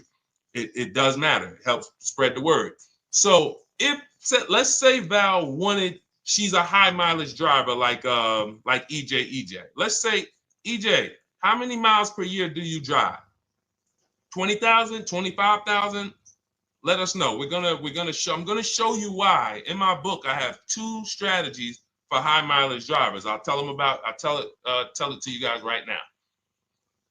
How many miles a year do you drive, EJ? 25,000, 20,000? Those are both high. Let us know. Or if anybody, else, because, anybody else who's a high mileage driver, let us know. How many miles? 26. All right. Thank you, EJ. So let's just round that to 25 for now. Let's just round that to 25. So let's say instead of her $591 payment for a $51,000 car, now you could shop for a $30,000 car and you can have a 1% payment. If it was, a similar deal, you'd be paying $300 a month. In her case, she has a $51,000 car. She probably wanted a nice SUV that looks beautiful, that some other people are paying $1,000 a month for. She's paying $591. But if she wanted to bump it up to 15,000 miles a year, she'd be paying another $30 more per month. She'd be paying $620. Now, if she wanted to bump it up to 20,000 miles per year, she'd be paying probably another $80, $90 per month. So she'd probably be paying $700 to drive 20,000 miles per year. Now, let me tell you guys, because some of you guys who are like, yo, man, those payments are high. We're talking about $50,000 cars here. So if you were shopping for a $30,000 car or $35,000 car, naturally, if we took the same exact numbers, let's take a $35,000 car, 1.16 lease. That's a 406 payment, probably $399. So now, in order to go, and let's say you're a high mileage driver, just like EJ, you want to add another 15,000 miles to your lease. You're probably going from 400 to 550 or 575. But you have all the mileage you need. And here's the beautiful thing about that. If I'm paying $175 more per month, but I get all the mileage I want, and when I drop this thing off, I get a new one, I don't have to worry about negative equity, and I put no money down. That is way better than what most people are doing out here, what everyone's doing. Because I'm gonna tell you what most high mileage drivers do who don't put money down. They will go in, buy a car, take a super long loan, 6 years, 7 years, just so they could afford the payment. Now, here's what happens. They drive the car, they put 25,000 miles a year on it. They come back in 3 years or 4 years, and they say, wow, I got 100,000 miles on this thing already. Let me go and swap out the car. What situation are they in at that point, guys? You put 100, you got a 6-year loan, average loan. You drove 25,000 miles per year. You put 100,000 miles on the car in 4 years. You come back, you still have 2 years of payments left. 15 grand negative equity. I used to see it all the time. Thank you, I am rich. Locked in on Instagram. I see you. Locked in. See it all the time. Every car salesman who has dealt with a normal 25,000 mile high mileage driver that does not keep their cars sees it all the time. They come in, yo, man, what you do for a living? Man, yeah, I do DoorDash, I do Uber. Oh man, I work in sales. You know, I'm on the road a lot. You know, I'm here. You know, all right, I want to replace this thing. I got like 110,000 on it. Okay, you still got a loan on it? Yeah. All right, we already know you got negative equity. Then we appraise the car. All right, the car's worth like 7,000. How much you owe? Man, you owe 19,000. All right, well, what can I do? Can you get me into something? Roll that loss all the way over. On top of that, you finance the car, so your payment is high. You finance the whole car, so you're paying a high payment compared to if you had leased, just literally shop for your leases, added your miles to the lease that you needed. You're paying $175 more per month. You got a brand new car. And I'm going to tell you, I did not make this up. I learned this from someone. A lot of what I'm teaching you, I learned from my clients when I was in the dealership. This guy, I worked at Hyundai for six weeks. Man, this dealership, the owners got indicted. I got out of there. Way before the owner got indicted. It just had straight up highway vibes, like the worst you could ever imagine. As I was in there for 6 weeks, I was a manager. I enjoyed being a manager. We did a lot of deals in my department in 6 weeks. But I said, I am out of this place. Anyway. But I learned something very valuable there. We had a client a customer was returning his lease on his Hyundai Sonata. Guy comes and I'm grounding the lease. I'm doing the paperwork for him. He has 72,000 miles on the car. 72,000 miles. I said, how the heck? I said, you lease this? He said, yeah, I always lease. That's all I do. He said, I used to buy my cars every single time I came. I had to put large down payments, 10 grand, and then I'm still having negative equity when I come to trade it in. I'm having high payments. It's ridiculous. I looked at his payment, and let's say the average payment for a good deal on a Sonata at that time was 300, 325, whatever it was. He was only paying like 550. He was only paying like $150, $175 more per month. He had a 25,000 mile a year lease. And that's what he did. I drive these cars. I'm on the road. Boom, boom, boom. I change my tires. I do my maintenance. 3 years. It's a fixed cost. There's no variable cost. I don't have any surprises. I'm not getting hit with a negative equity bill that I got to transfer, which means when I transfer my negative equity, I get less car on the next transaction. Because if I got to bring over 15 grand of negative equity, that's probably 300 a month that I'm paying for my old car when I get my new car. So if my new car was 400 a month, but my negative equity is another 300 a month, I'm getting less car for my money because now I got to take all those losses and bring them over to my new car. This is high mileage drivers and people who don't understand leasing. That's why you're losing so much money. And when you just flip the switch and realize Deshone is not talking to me emotionally, I am not talking to you about never do this, like these other people who say this, do this. This is how you buy a car. They never talk numbers. Y'all notice that? You notice that, right? You never hear them talk numbers. It's always never do this, always do this. This is the worst way to do this. This is the most expensive way to do this. This costs you the most money. They never talk numbers though. That's why everything I do is to show you the numbers. Thousands of transactions since 2006 in the car business, helping people the last 4 years all around the country. This is the numbers that they might not understand. So if you're not keeping your car 8 years, it does not matter if you drive 20,000 miles a year, 25,000.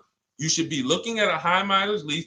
Or my second strategy for high mileage drivers is this, because some of you want a nice car. This is for my people who you're like, man, Deshone, I'm on the road. I got my car that I do my work in. I kind of, slep it around. I don't really want to lease something and then put, that wear on it. I got stuff. I'm throwing bags in the back, whatever it may be. There's a strategy we created called 2 cars, 1 payment. And what will happen is your first car will be a purchase. And if you have an existing car, you're going to keep that. So let's say you have a car now, you're driving a lot of miles, you're doing your 25,000 miles a year. You pay that car off. You keep that car, and then you go and you lease you something nice, regular mileage. So you might get a 12,000 mile a year lease, and then you drive 12,000 in your mileage car, 12,000 on your nice car. Because some people are like, I want a car that I could, when I need to go somewhere nice, this is what I want to drive. When I'm with my family, this is what I want to drive. But when I go to work 5 days a week, I'm going to drive my mileage car, 3 or 4 of those days, and then I'll take the lease maybe 1 of those days, and I'm splitting the mileage. You still have 1 payment. It's low. And then every couple years, you replace the mileage car or you replace the lease car, and depending on when the lease is up. But you want to keep that, and that mileage car should be something that will last.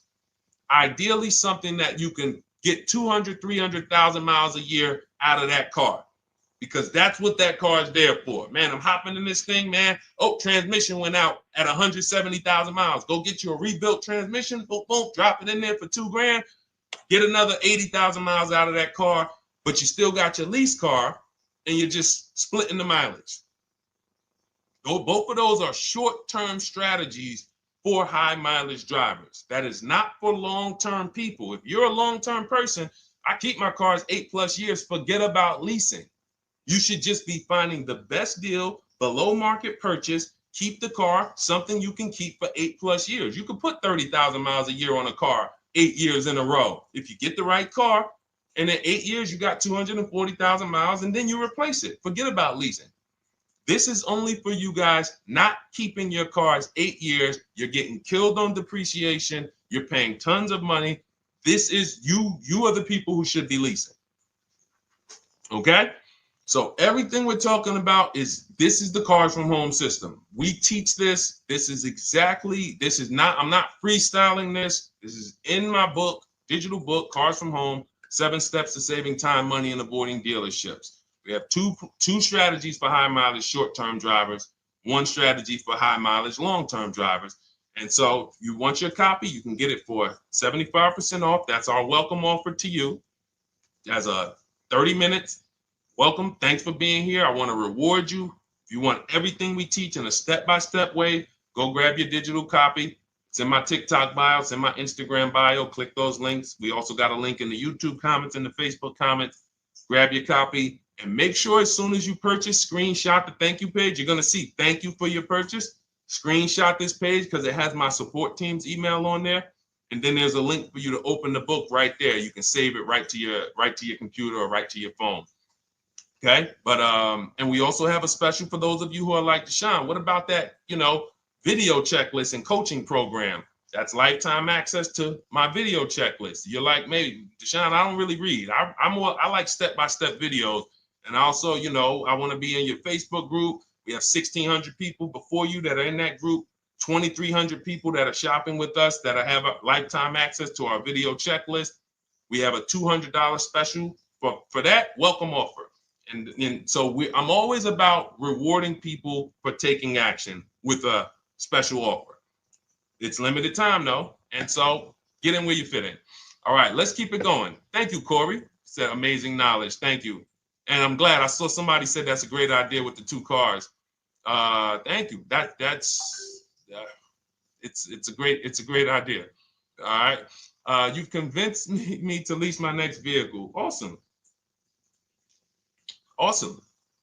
Does your service shop for lease terms on the car? Absolutely. If you qualify for done for you, that means you just want to relax. That means we only shop for new cars and leases for people, new purchases and leases. And you have to have a FICO score over 670. But yes, here is a market report that we prepared for a client. Let me put on Do Not Disturb. Here's a market report we prepared for a client. Okay, so I showed you that that's an Infinity. We didn't even finish that. We had just started for this client. But this is, do I have one here? No.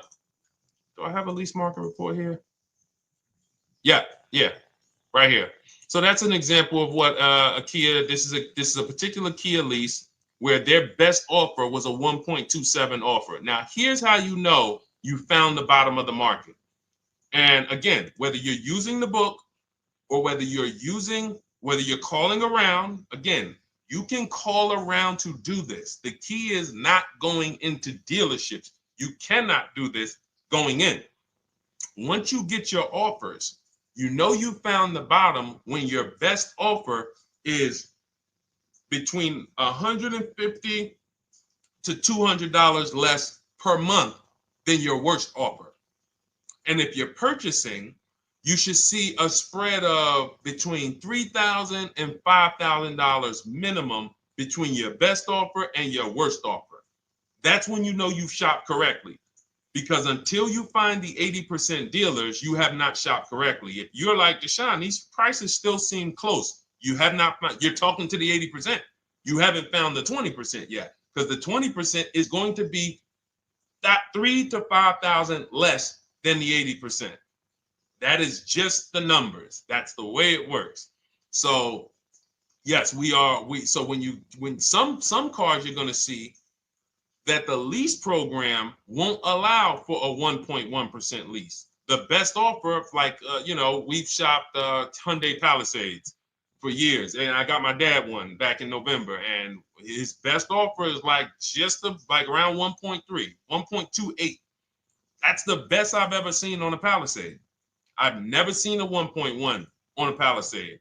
I've had people in our Charles, some of you know, I posted pictures of him when he got his Palisade last year. We clear out the old pictures because we got a bunch of new people with 2025. So we're not going to sit here and talk about 2024s anymore. We got Ken, we got Melissa, we got Sheree, we got a bunch of new people, just Ralph. We're not going to, but I do remember posting Charles who got his Palisade and he's like, he shopped, used the system, got his multiple offers. Best deal was 1.3. So that's where it comes in at because of the lease program. That dealer is already taken off to win the bid, probably taking off $5-6 grand. But if they don't have more rebates and more incentives and a better, then it's not going to lead to a 1% lease. So the 1% leases come from major incentives. Maybe sometimes they have too many of the vehicles. They want to move them. Lots of bank support. But what I tell you is you should be looking for between 1.25 and 1.5. That's how you should budget for a lease, between 1.25 and 1.5. That's a great deal. And if it has a really aggressive lease program, once you get your bids, you're going to see it fall under the 1.25. You see it fall into 1.1, 1.2. but we don't know what the lease program will be until after we shop for that vehicle. Okay? So yes, absolutely. It's an empowering way to shop. It's also fun because you can see, man, I'm not begging anymore. Like these people are like, please do business with me. Please do business with me. You know, and then you start to feel bad for everybody who's still in those dealerships doing it the old way because you know they're talking to the 80%. There's no way they can win. They don't even know there is an 80% to realize that's who they're talking to. So when the dealer says, all right, I'll take off $4,000, they're like, ow, I won. Man, the dealer took off $4,000. But if they saw the whole market, they would understand that that dealer actually is overpriced by $7,000, $10,000. So taking off the $4,000 means nothing. It's just sad. It's a sad thing. And that's why I spend my time trying to convert you guys from negotiating one-to-one to getting multiple offers so that you can see for yourself. All right. Thank you, Julie, name Richardson. Thank you for sharing. XP got the number 2 gifted badge. Forgive me because I don't really know what that means, but I just know that's what it's saying. So I appreciate it. Thank you, Corey22. Sherry Baker, thank you so much. Number 1 gifted badge. All right, let's go to some more questions. We got some more questions. Dolan, I'm sure you got a lot of them. And what I'm going to do for the rest of the broadcast is just try to do rapid fire questions and answers. Okay. And if you guys want me to go deeper on any particular subject, then just feel free to say, hey, could you go deeper on that? How do you get a car loan with bad credit? Well, we have a resource. It's not our company. We have nothing to do with them. But we always try to stay up to speed on who's financing people with bad credit, because the goal is you don't want a dealer controlling your financing. Somebody just came up to me. He's a neighbor. He's like, aren't you in the car business? I said, well, yes and no. He's like, well, listen, I got a connected Acura. Anybody you send me, they get anybody approved, I'll give you $1,000. I said, okay, cool. Thanks for the information. For them to give me $1,000 just for sending the customer, and he's also a middleman, he's not a salesman, how much money are they making on the customers? If they're going to give me $1,000 just for sending someone with bad credit to them, how much are they making on the deal? Arms Reach, congratulations. Just got my book. You use it when, please send me your email testimonial. Well, as you use it, just as you do your equity assessment, everything, email me. Congratulations. How much are they making? We can imagine, right? If they're giving me $1,000 just for bringing them the customer. So this is what happens when you let the dealership control the loan. Because why do we separate? All right, I'm going to break something down I call the 3 pillars of great car deals. Three pillars. You can't get a great car deal without maximizing each pillar. And some of y'all that have been with us for 3 years, y'all already know the 3 pillars. First, who you buy your car from. Second, who you get your loan from. Third, who you sell your old car to. That's 3 separate transactions. The car business has trained you guys to give them all 3. All 3.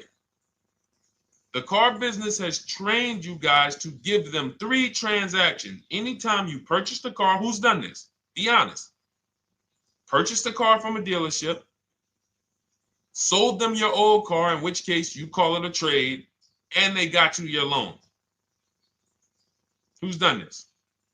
3 transactions in one. Why do we know these are 3 transactions? One, there's competition. People want to buy your car. It's okay, Corey. That's that. Thank you for being honest. That's how we change. The reason why we know that these are 3 transactions, because there's people who want to compete in every one of them. There are people who want to buy your car. That's why step 2 in our book, we never trade. We get offers from CarMax, Driveway, Carvana, AutoNation, Car Gurus, Kelly's Blue Book Instant Cash Offer. It's a bid.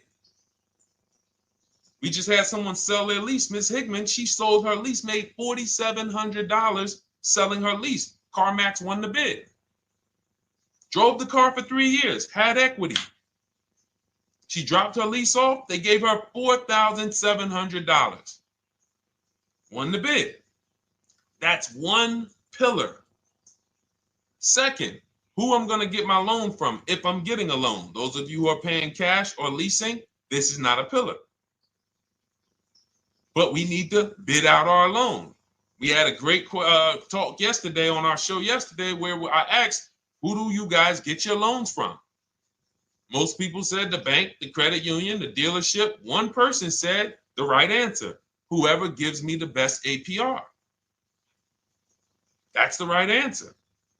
And then we have who we buy our car from. There's banks and credit unions that want to compete for our loan. There's multiple dealers who want to compete to sell us a car. So we can't get a great deal until we have bid out each pillar. And that's why when we have bad credit, if we let the dealer now control, this dealer has a car. We didn't bid out that car to find out, is it a great price? Now they're also giving me the loan and they're charging me 25%. We didn't bid that out to see, is that the best loan I could get, even with my bad credit? Is that the best loan I can get? So the key, what you want to do first if you have bad credit is I'm online looking for anyone who will finance me with bad credit separate from the dealer. I'm not going to Carvana.com and saying, hey, you can get a car with us you can get a loan with us as long as you buy a car from us. You're mixing the transactions. You're taking away my ability to get bids. I'm finding someone you should check out. There's a resource. Oh my goodness, what's the name of the company? It's in my book, but I want to give it to you. Goodness, it's slipping my mind right now. Send me an email or a DM, because here's the thing. If you use just that part and get the loan funded, but you don't know how to bid out everything else and structure your transactions, and are you keeping the car 8 years? Because if you're not keeping the car 8 years and you're like, Deshone, I hear you talking about leasing. I'm not keeping my car 8 years, but my credit's not good. The only purpose, if you telling me that I could be driving brand new cars for cents on the dollar, but I don't qualify right now, this car that I'm going to get is to set me up. So I'm not going to get a $30,000 car. I'm going to get me a $12,000 car, $10,000 car, the cheapest car I can get a loan on, so I can establish a payment history. And once I establish a 2-year payment history, yeah, I'm going to drive a car less than what I could drive. I got the money. I could afford more than this. But you're not setting yourself up for the right transaction. You should be setting yourself up and saying, all right, I'm going to sacrifice with this car, drive something that I know this is not my ideal car, but I'm going to build 2 years of payment history. So when I go and I swap into my lease in 2 years, I'm out with a brand new car. I'm paying cents on the dollar, and I won. But it was a plan. It was a long-term plan.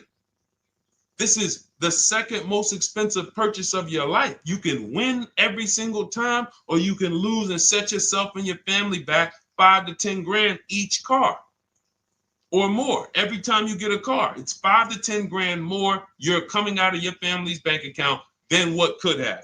Then you got the car breaking down. Now you got tow trucks, all because you don't have an actual plan you're rolling out. And that's what I see a lot of people do with bad credit. Oh man, I got bad credit. I'm just going to go and get me something. I could afford $600 a month. And they go and buy the most expensive car. But because 25% interest is on the loan, they're not getting the most car for their money. Now, 3 years down the road, they're going to pay the high payment, still have negative equity because the interest is so high. And then they go and swap and do it again. And because the payment's so high and the car is older, because they want something fancy, but they really can't get that because, again, the interest is high. That's eating into their budget. Now they're going 3 years down the road. They missed 3 payments. They were late 3 times, so they're no closer to leasing. Credit's still bad. This is disaster. So if you're a long-term person, I break it down for you guys into two groups of people: long-term, short-term. Long-term high mileage driver, short-term high mileage driver, different plan. Long-term bad credit person, short-term bad credit person, different plan. If I'm a long-term person with bad credit, here's what I'm doing: finding the absolute best car I could find, getting bids, either new cars or used cars. We got the strategies for both. You can use the marketplaces, cars.com, Car Auto Trader. We got a whole strategy for how we find used cars, but you find that car, you pay your loan of 20%, 19%, 18%, if that's the best you can get. Because here's what you're going to do. In 2 years, you're not swapping into a lease. In 2 years, you've established a payment history, you fixed your credit, and now what are we going to do? You got a quality car. You're not thinking about trading it. You're not thinking about replacing it. You're like, man, this is my car. It's a great car. I'm just paying daggone 20% interest. What do I do now after 2 years? Now that my credit is good because I got a quality car, dependable car, I focused on fixing my credit over 2 years. What am I going to do after 2 years? Anybody?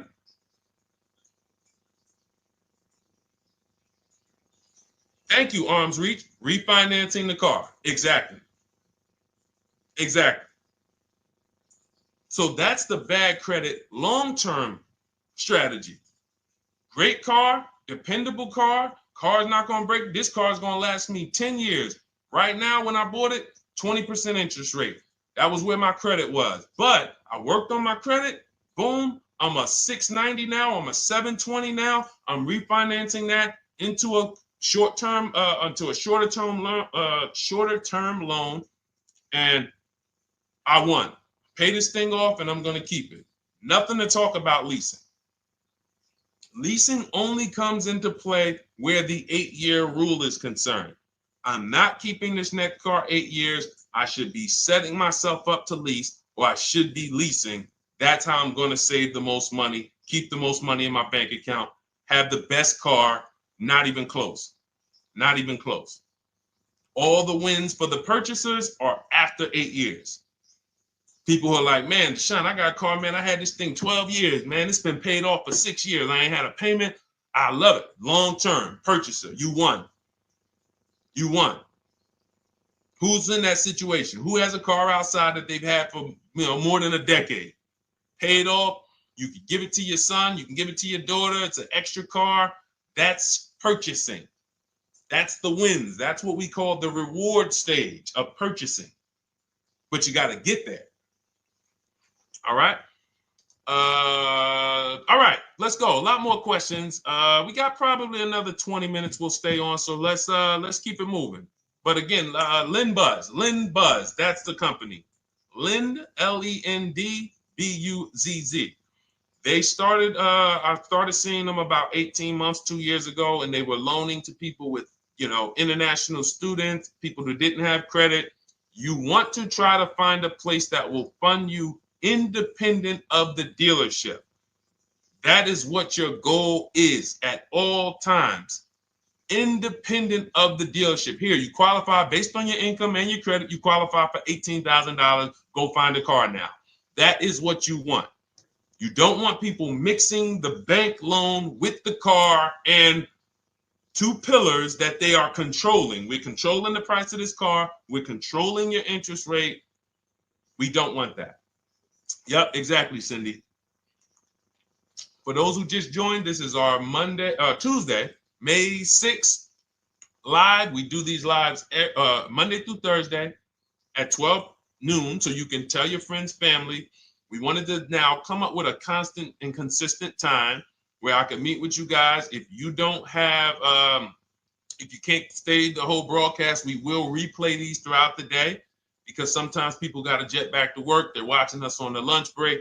You can catch up on the whole rest of the show throughout the day, all the way up until tomorrow, and then over the weekend, we'll play a whole compilation of all the shows for people who really want to dig in and hear all the questions that we answered throughout the week on, Monday through Thursday. But if you want to join us live, set your calendar, set an alarm, meet us on any channel. We're on TikTok, Instagram, Facebook, and YouTube on the Deshone the Auto Advisor channels, 12 noon, Monday through Thursday. All right. Let's go. Next question, Dolan. All right. What are your thoughts on purchasing used versus new? It's a great question, Kathy. For me, it's a matter of budget and values. It's only a matter of values if you can afford both. So if you can get everything you want in a new car for your budget, everything you want, everything that you need, and you can afford it in a new car, you have the option to choose both. So it becomes a matter of values. In my book, I teach, are you a person who's like, I want to reward myself. I only get a new car every decade. I'm going to keep this thing 10 years. I want the latest and greatest. Therefore, I'm going to shop and get the best offer, get me a below market purchase. Because y'all notice I always put in a caveat of a below market purchase, below market lease. That's all we're talking about here with Cars from Home. That's all we're talking about. You need to, every purchase you make or lease you get, you want it to be a below market lease or purchase. So now, if I could afford both, is it I'm going to reward myself with a new vehicle, or do I have these other values where I actually want to knock 20 to 30 to 40% off the price to get even more for my money? So that's really up to you if you can afford both. There's no right or wrong there. It's a matter of, like I said, the values. Now, some of you once you look at your budget, I have a tool in my book and in our video checklist, the coaching program called the Perfect Budget Calculator. We invented this. So it's not on Google. You'll hear a lot of the stuff, almost nothing we teach. You're like, if you ever go to look for it, the 8-year rule. No one talks about it. We created it. This is our intellectual property that we created to teach you guys to create these boundaries, the rule of 72 and the 10th birthday, 1.5% rule for overpaying for leases. These are all things that are absolutely proprietary to Cars from Home. But one of them is this perfect budget calculator. Sometimes when we're factoring budgets with most calculators, they don't include fees that we know dealers have. And I'm talking about legitimate fees, tax, documentation fee, motor vehicles. So we're putting our budgets together, but we always get caught out there. Who's had that happen? You got it all figured out. You get to the dealership, you bought the car, and they're like, well, what are you going to do with the fees? Because you got $3,000 in taxes and fees. And you're like, whoa, where'd that come from? Sometimes they're lying and sometimes it's legit. But none of these calculators factor in the fees and everything like that. So we created this perfect budget calculator that does. But here's the thing. Once you find out what your budget is, even if you're budgeting with a normal calculator, just add a couple thousand to account for the taxes and the fees. But you might see, I can't get everything I want in a new car for this budget. Everything I need, I can't get for this $24,000, in which case I need to go and look for a pre-owned one.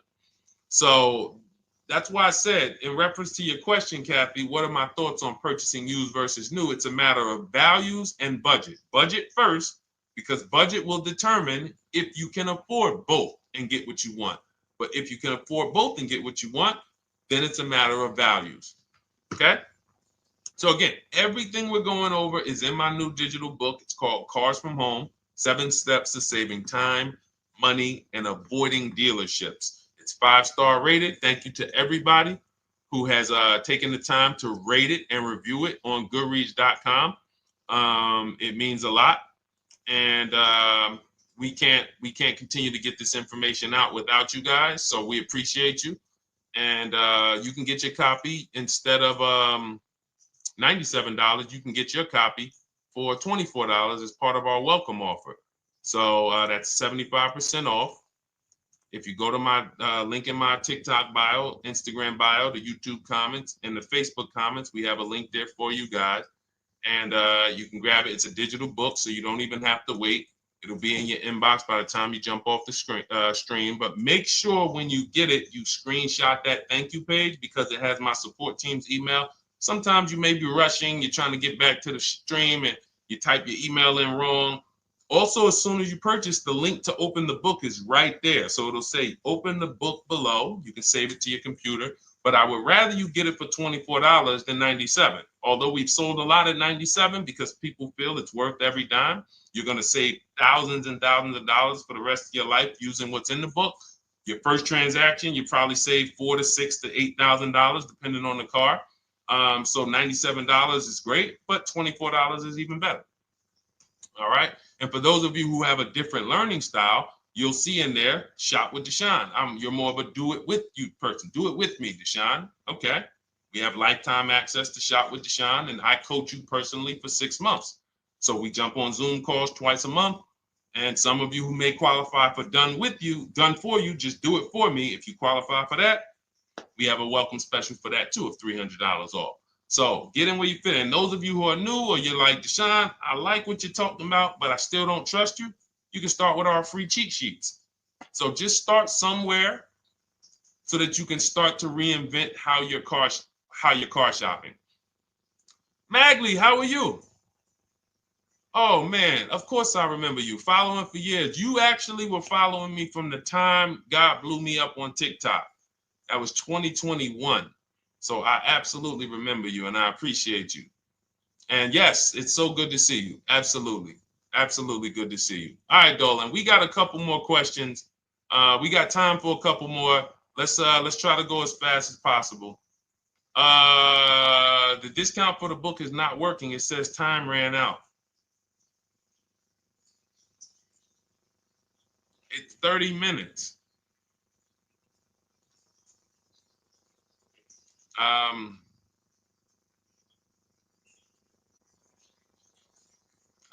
don't know. I don't know. Y'all help me out. I don't know what to do with that. I'm sorry. If the welcome offer for $24 was not really 30 minutes, then that means I'm just lying to you. You know what I mean? I'm just like, oh yeah, it's 30 minutes, but come back in 2 hours and it'll still be, you know what I mean? It's, start with the cheat sheets. You know what I'm saying? Like start with the cheat sheets. Get yourself your free cheat sheets, and start there. And when you feel better about working with us in some capacity, you go to the next step. Start with the free cheat sheets. All right, let's go, Dolan. So I'm a new driver. Should I be looking to be an 8-year person or a lease person? Well, I'll tell you this. I got 3 young adults. 2 my daughter, my daughter who's 18, my niece who's 20, and then a young man that I, basically like a son to me who's in the Navy and he's 21. Well, he'll be 21 this year. So he's 20. Now, they all called me in the last 3 months because my daughter's getting her license. My daughter didn't call me. She's getting her license in the next, in June.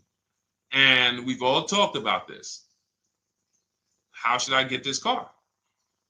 Now, my situation when I was 22, I'd already bought a $500 Mitsubishi Eclipse. Transmission went out on me probably after 6 months. And then I bought a buy here, pay here car. This is before I got into the car business. I got into the car business, I was 22, working for Pontiac GMC Buick. So I get this buy here, pay here car. It was a quality Chevrolet Cavalier. I didn't know anything about cars, so I went to a local spot. They said, hey, put down this, just pay us $50 a week. So I did that. But 22, I had my daughter, and my boss says to me, hey, why don't you lease something? And I was already selling cars, but I just didn't think, could I even, qualify for a lease? I don't even know what I was selling them, but I'm just literally doing what most salesmen do. All right, he wants to lease. All right, what's the payment? Yeah, tell him it's this. All right, perfect. They said it's that. Oh, that's a little too high. All right, they said it's a little too high. All right, so that's what I was doing. I didn't really understand anything. That's most car salesmen. So I end up getting a Pontiac G6. I'm 22. I pay $256 a month. Now, it would have been less, but I didn't get a tier 1 approval because I didn't have, I think my credit was like mid 6s at that point. And you know, you really want to be over 670 to get most of the tier 1 approvals. But it would only raise my payment maybe $25. Wasn't a lot. Now I'm 22. I'm driving a brand new 2007. It's still 2006. 2007. I'm pulling up, brand new car, full warranty, $256 a month. At the same time, I have a friend got a vehicle, Toyota, financed it, went in. She had, you know, we had our, she had a young child, a little older than us, maybe 1 or 2 years older than us. And then she goes and she purchases a car, $500 a month. She didn't get ripped. That's what a $20,000, $22,000 car costs. She got a Corolla, $500 a month. We're 22. Plus insurance. This is enough to break a young person, young family. I'm paying $256, she's paying $500. That right there. When I tell people that story, it's amazing to me how many people will say, Deshone, when I got my first car, my parents took me out, we financed this car, we financed this. I was paying $400, $500, $600 a month. Whether the parents were paying some of it, or they were paying some of it, or they were paying all of it. Thank you, Kathy. Appreciate you sharing. So this is what all of them, all three, well, 2 of them, I don't know about the young man, because his parents,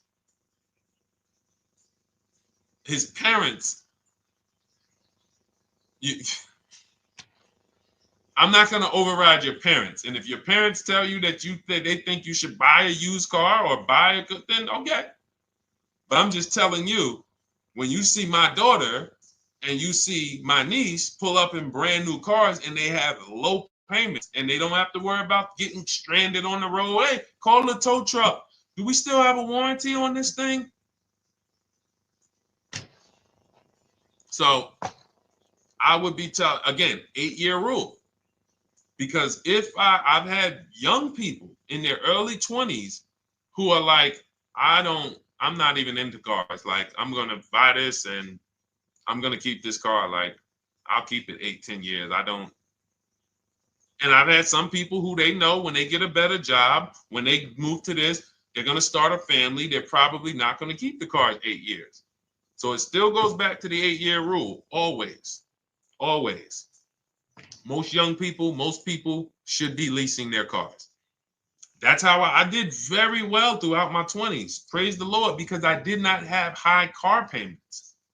I didn't have cars breaking down on me where I had to be like, oh man, couldn't get to work today. Not many 20-year-olds, 23-year-olds are keeping cars 8 years. So when you're putting them in used cars, you're really setting them up for failure in a lot of cases, compared to if they were just leasing, getting look, because some people be like, wow, are $300 car payments still out there?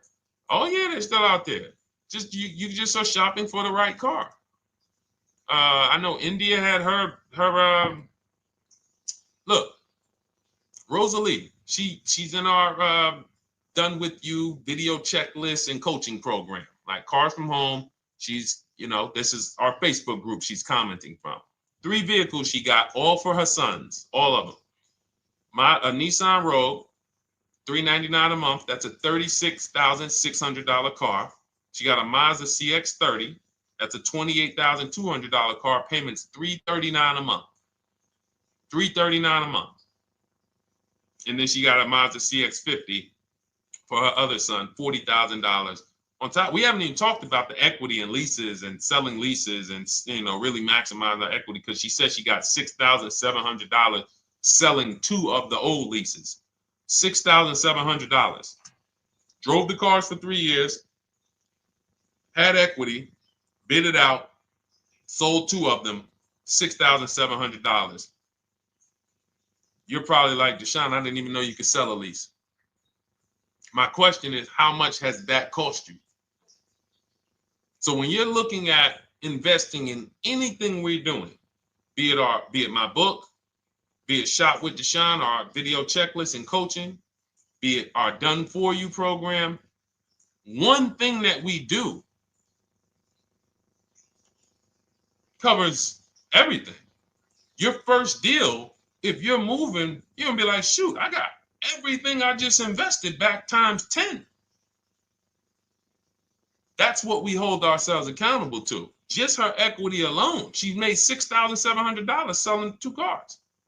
Didn't even know I could sell leases, and I just put $6,700 in my pocket selling 2 leases. Whoa. So $300 payments. Those would be perfect cars for young people. $339, that's with no money down. Imagine if she wanted to put another $2,500 down, bring the payment down to, $275. This is the way to be moving. And those of you who are getting this, are you getting this? If you're getting this, type some dollar signs. Who's getting this? Who's getting this? Type dollar signs in the chat. Who's getting it? Let's go. Who's locked in?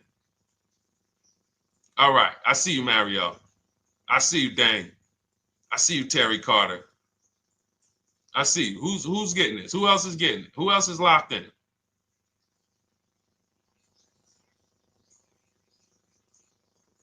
A lot of y'all on here.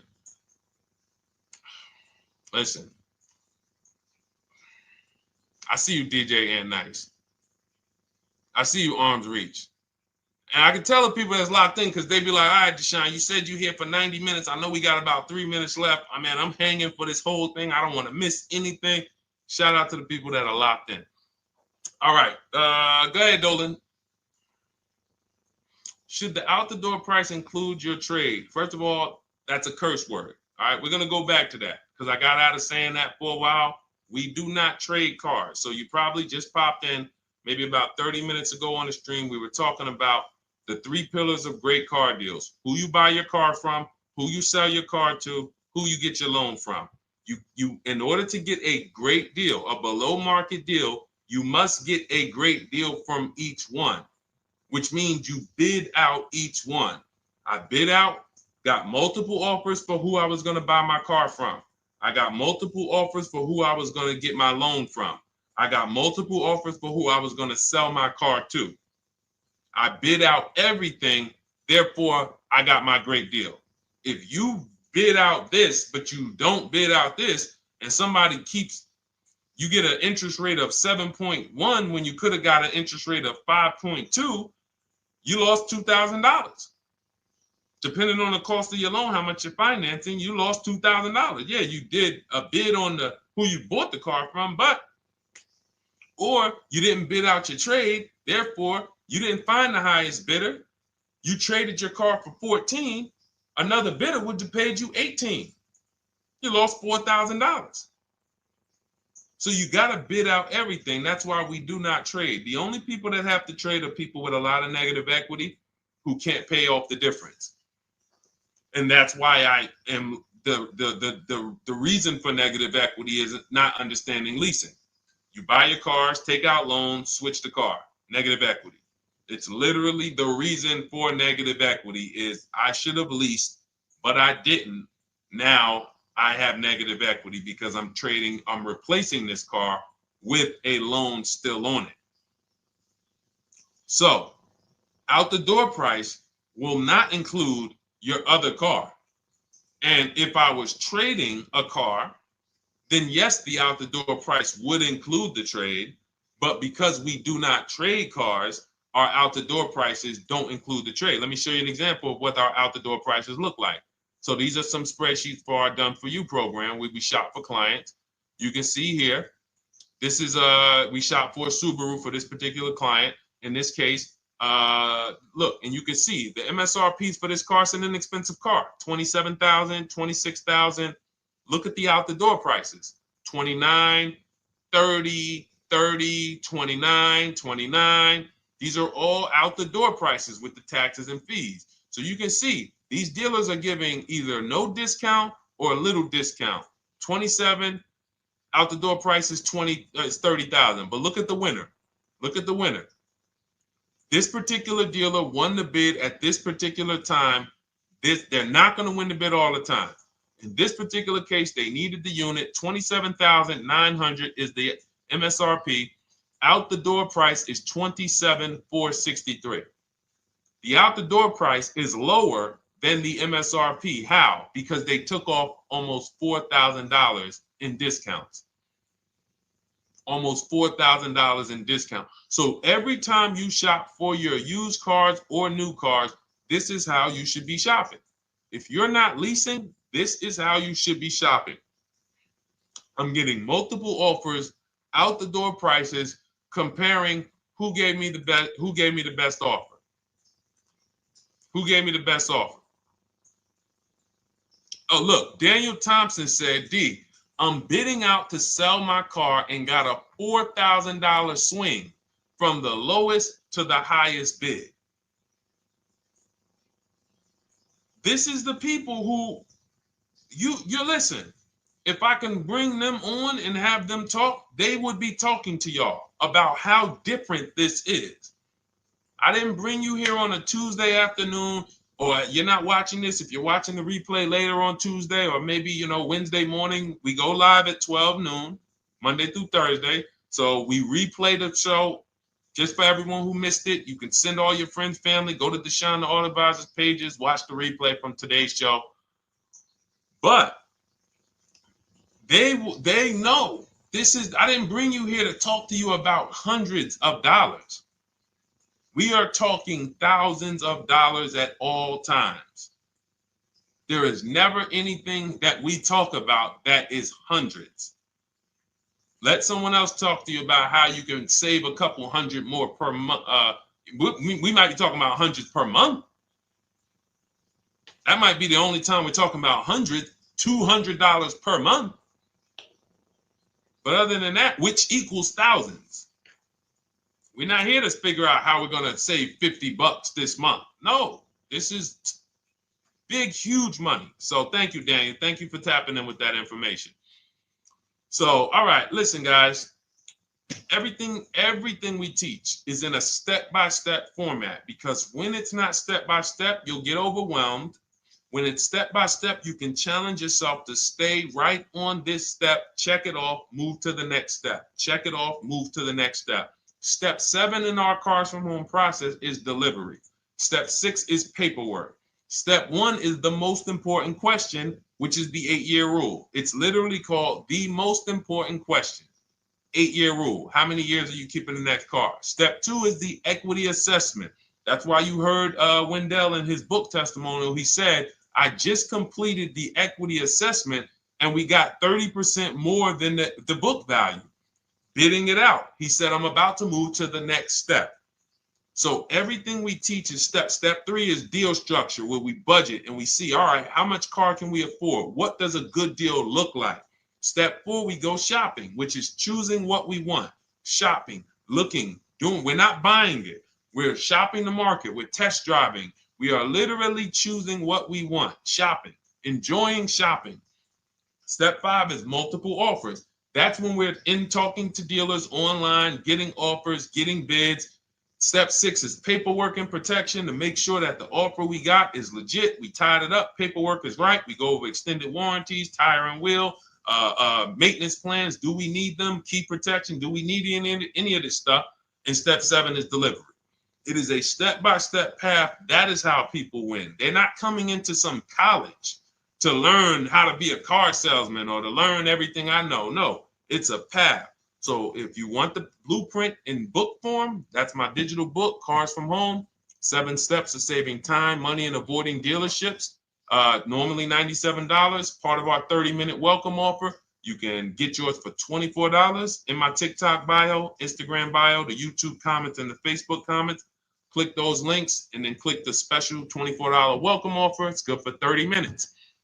And you'll save 75%. If for those of you who are like, Deshone, what about that video checklist? That is our Shop Done With You program. Cars from Home, Done With You. You get lifetime access to everything we teach, all our below market videos, and it's short videos. I want you guys getting cars in 90 minutes. 90 minutes. Not shopping. The shopping might take you longer. Deciding what you want, you might be doing that for 2 months. But once you decide what you want, I want you to be able to get below market deals in 90 minutes. That's how I do it. We're not hours and hours to get these car deals. Some of these deals we make in literally 45 minutes over a 3-day period.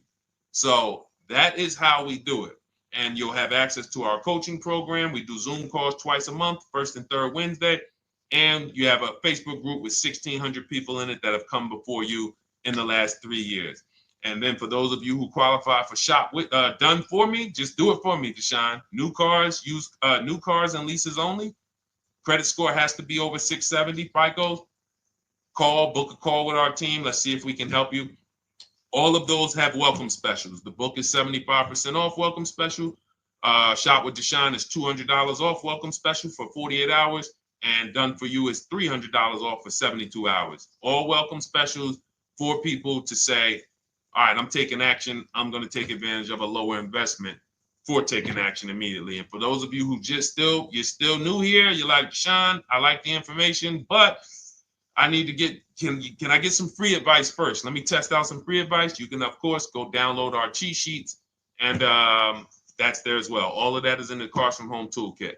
So always a pleasure. We will be back tomorrow, 12 noon. Please mark your calendars, tell your friends, bring a friend, and we'll continue to, we'll continue to do what we do and try to make sure you guys have everything you need to win every car you get. I want you sending pictures with the numbers.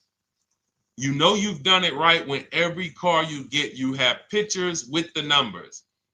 You know people who purchase cars all the time, all post their pictures. Hey, had to upgrade. Oh, just got this. Hey, had to treat myself. Oh, watch it now.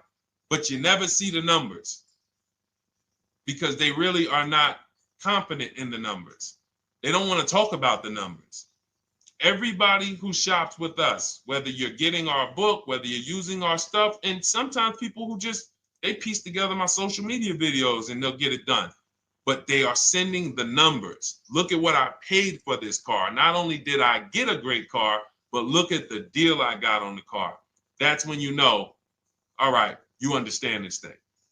All right, have a great day, y'all. See you tomorrow. And if you couldn't make the whole broadcast, feel free to watch the replay. We'll be replaying it throughout the day until tomorrow's show. All right, have a great day, y'all. Thank you. God bless you.